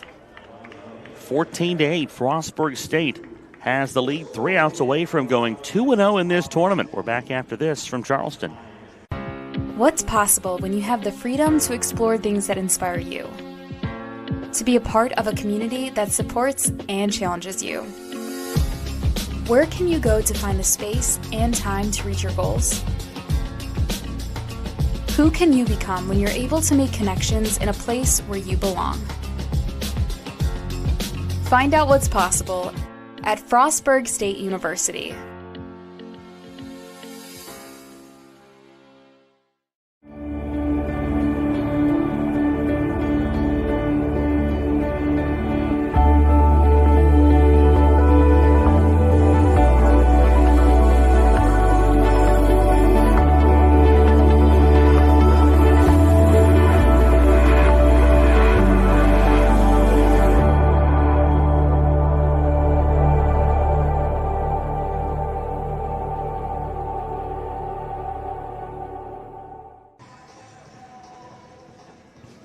Three more outs to get for Frostburg State. They lead at 14-8. Cody Sharman on for his first full inning of work. We didn't really get you his numbers because Nick Briones rolled out on the first pitch. So Sharman on for the 9th time this season, throwing 13 2/3 innings. Struck out 8, walked 3. He is tasked with finishing this game and sending Frostburg State on in the tournament with a 2-0 record. Gather our bracket here. Can you pass me the bracket, please? Now on our secondary bracket, by the way.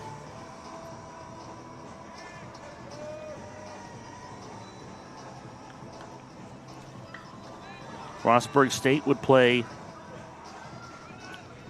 tomorrow with a win.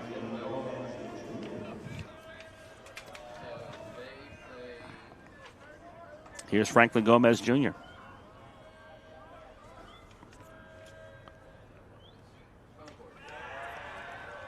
It's a cold strike on the outer edge. The 1 o'clock game tomorrow would be Frostburg State in Concord.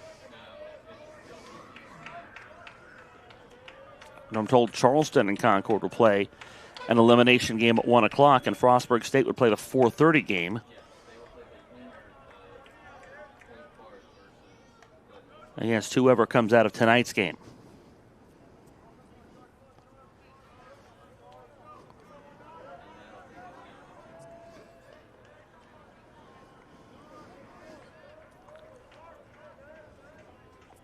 We'll try to sort it out for you as best we can. Gomez swings at the 1-1.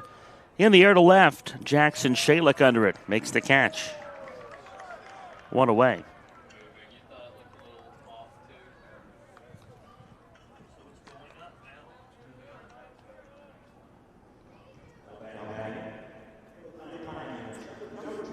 So Charleston Concord, the 1 o'clock game.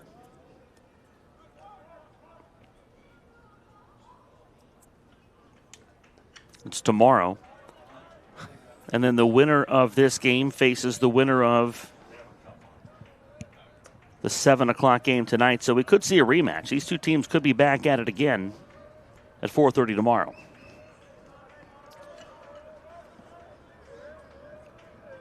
We'll eliminate teams one by one. Wheeling the first to go. The field currently sits at 5, and it'll sit that way until the end of tonight when one team will fall away.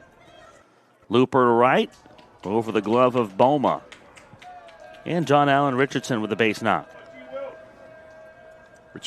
Richardson made up for the error he had in the top half of the inning, throwing error from third. So some developing trends in this tournament. One is that Frostburg State, really strong hitting team. Seeing the ball well. Seeing the ball very well this week. Another one is that game is not over until the very last out is recorded, as Glenville learned the hard way in this afternoon's first game. Cold strike to Gordon Williams. Charleston trying to battle their way back out of the loser's bracket. Glenville State will have their chance against the loser of this one. Looks to be Point Park unless they can change their stars in a hurry. Don't forget about Concord now with a little extra rest after Glenville State's loss in the noon game today. And look, it shouldn't be a big surprise what Frostburg State has done offensively. Came into this game third in the conference, actually tied for second at 287.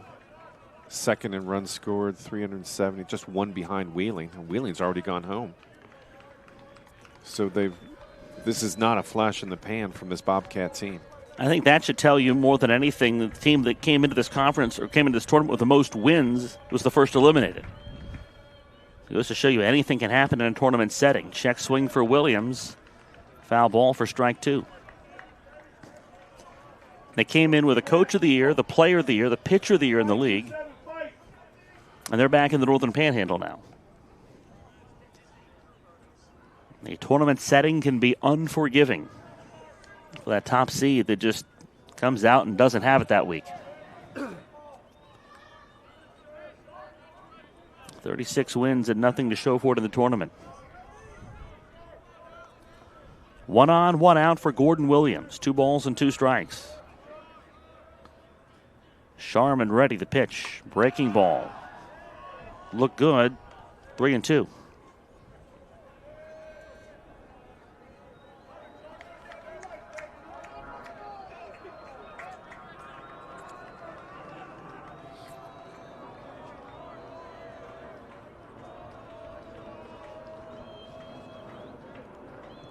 Sharman ready, the 3-2. Line to the shortstop. Scooped on one hop by Carmichael to second for one. The throw to first, not in time. Williams beats out the throw at first base. Reaches on the fielder's choice, but they're now 2 outs. Here's Luis Gonzalez. Logan Helsler did all he could with the splits, but Williams just a little bit too quick down the first base line.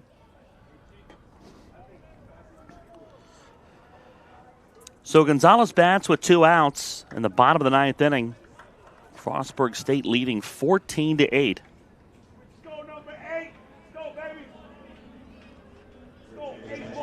And Gonzalez will be taken down for a pinch hitter. Brian Bolanos.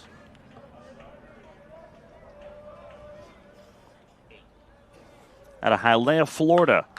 Swings at the first pitch, rolls it to the third base side.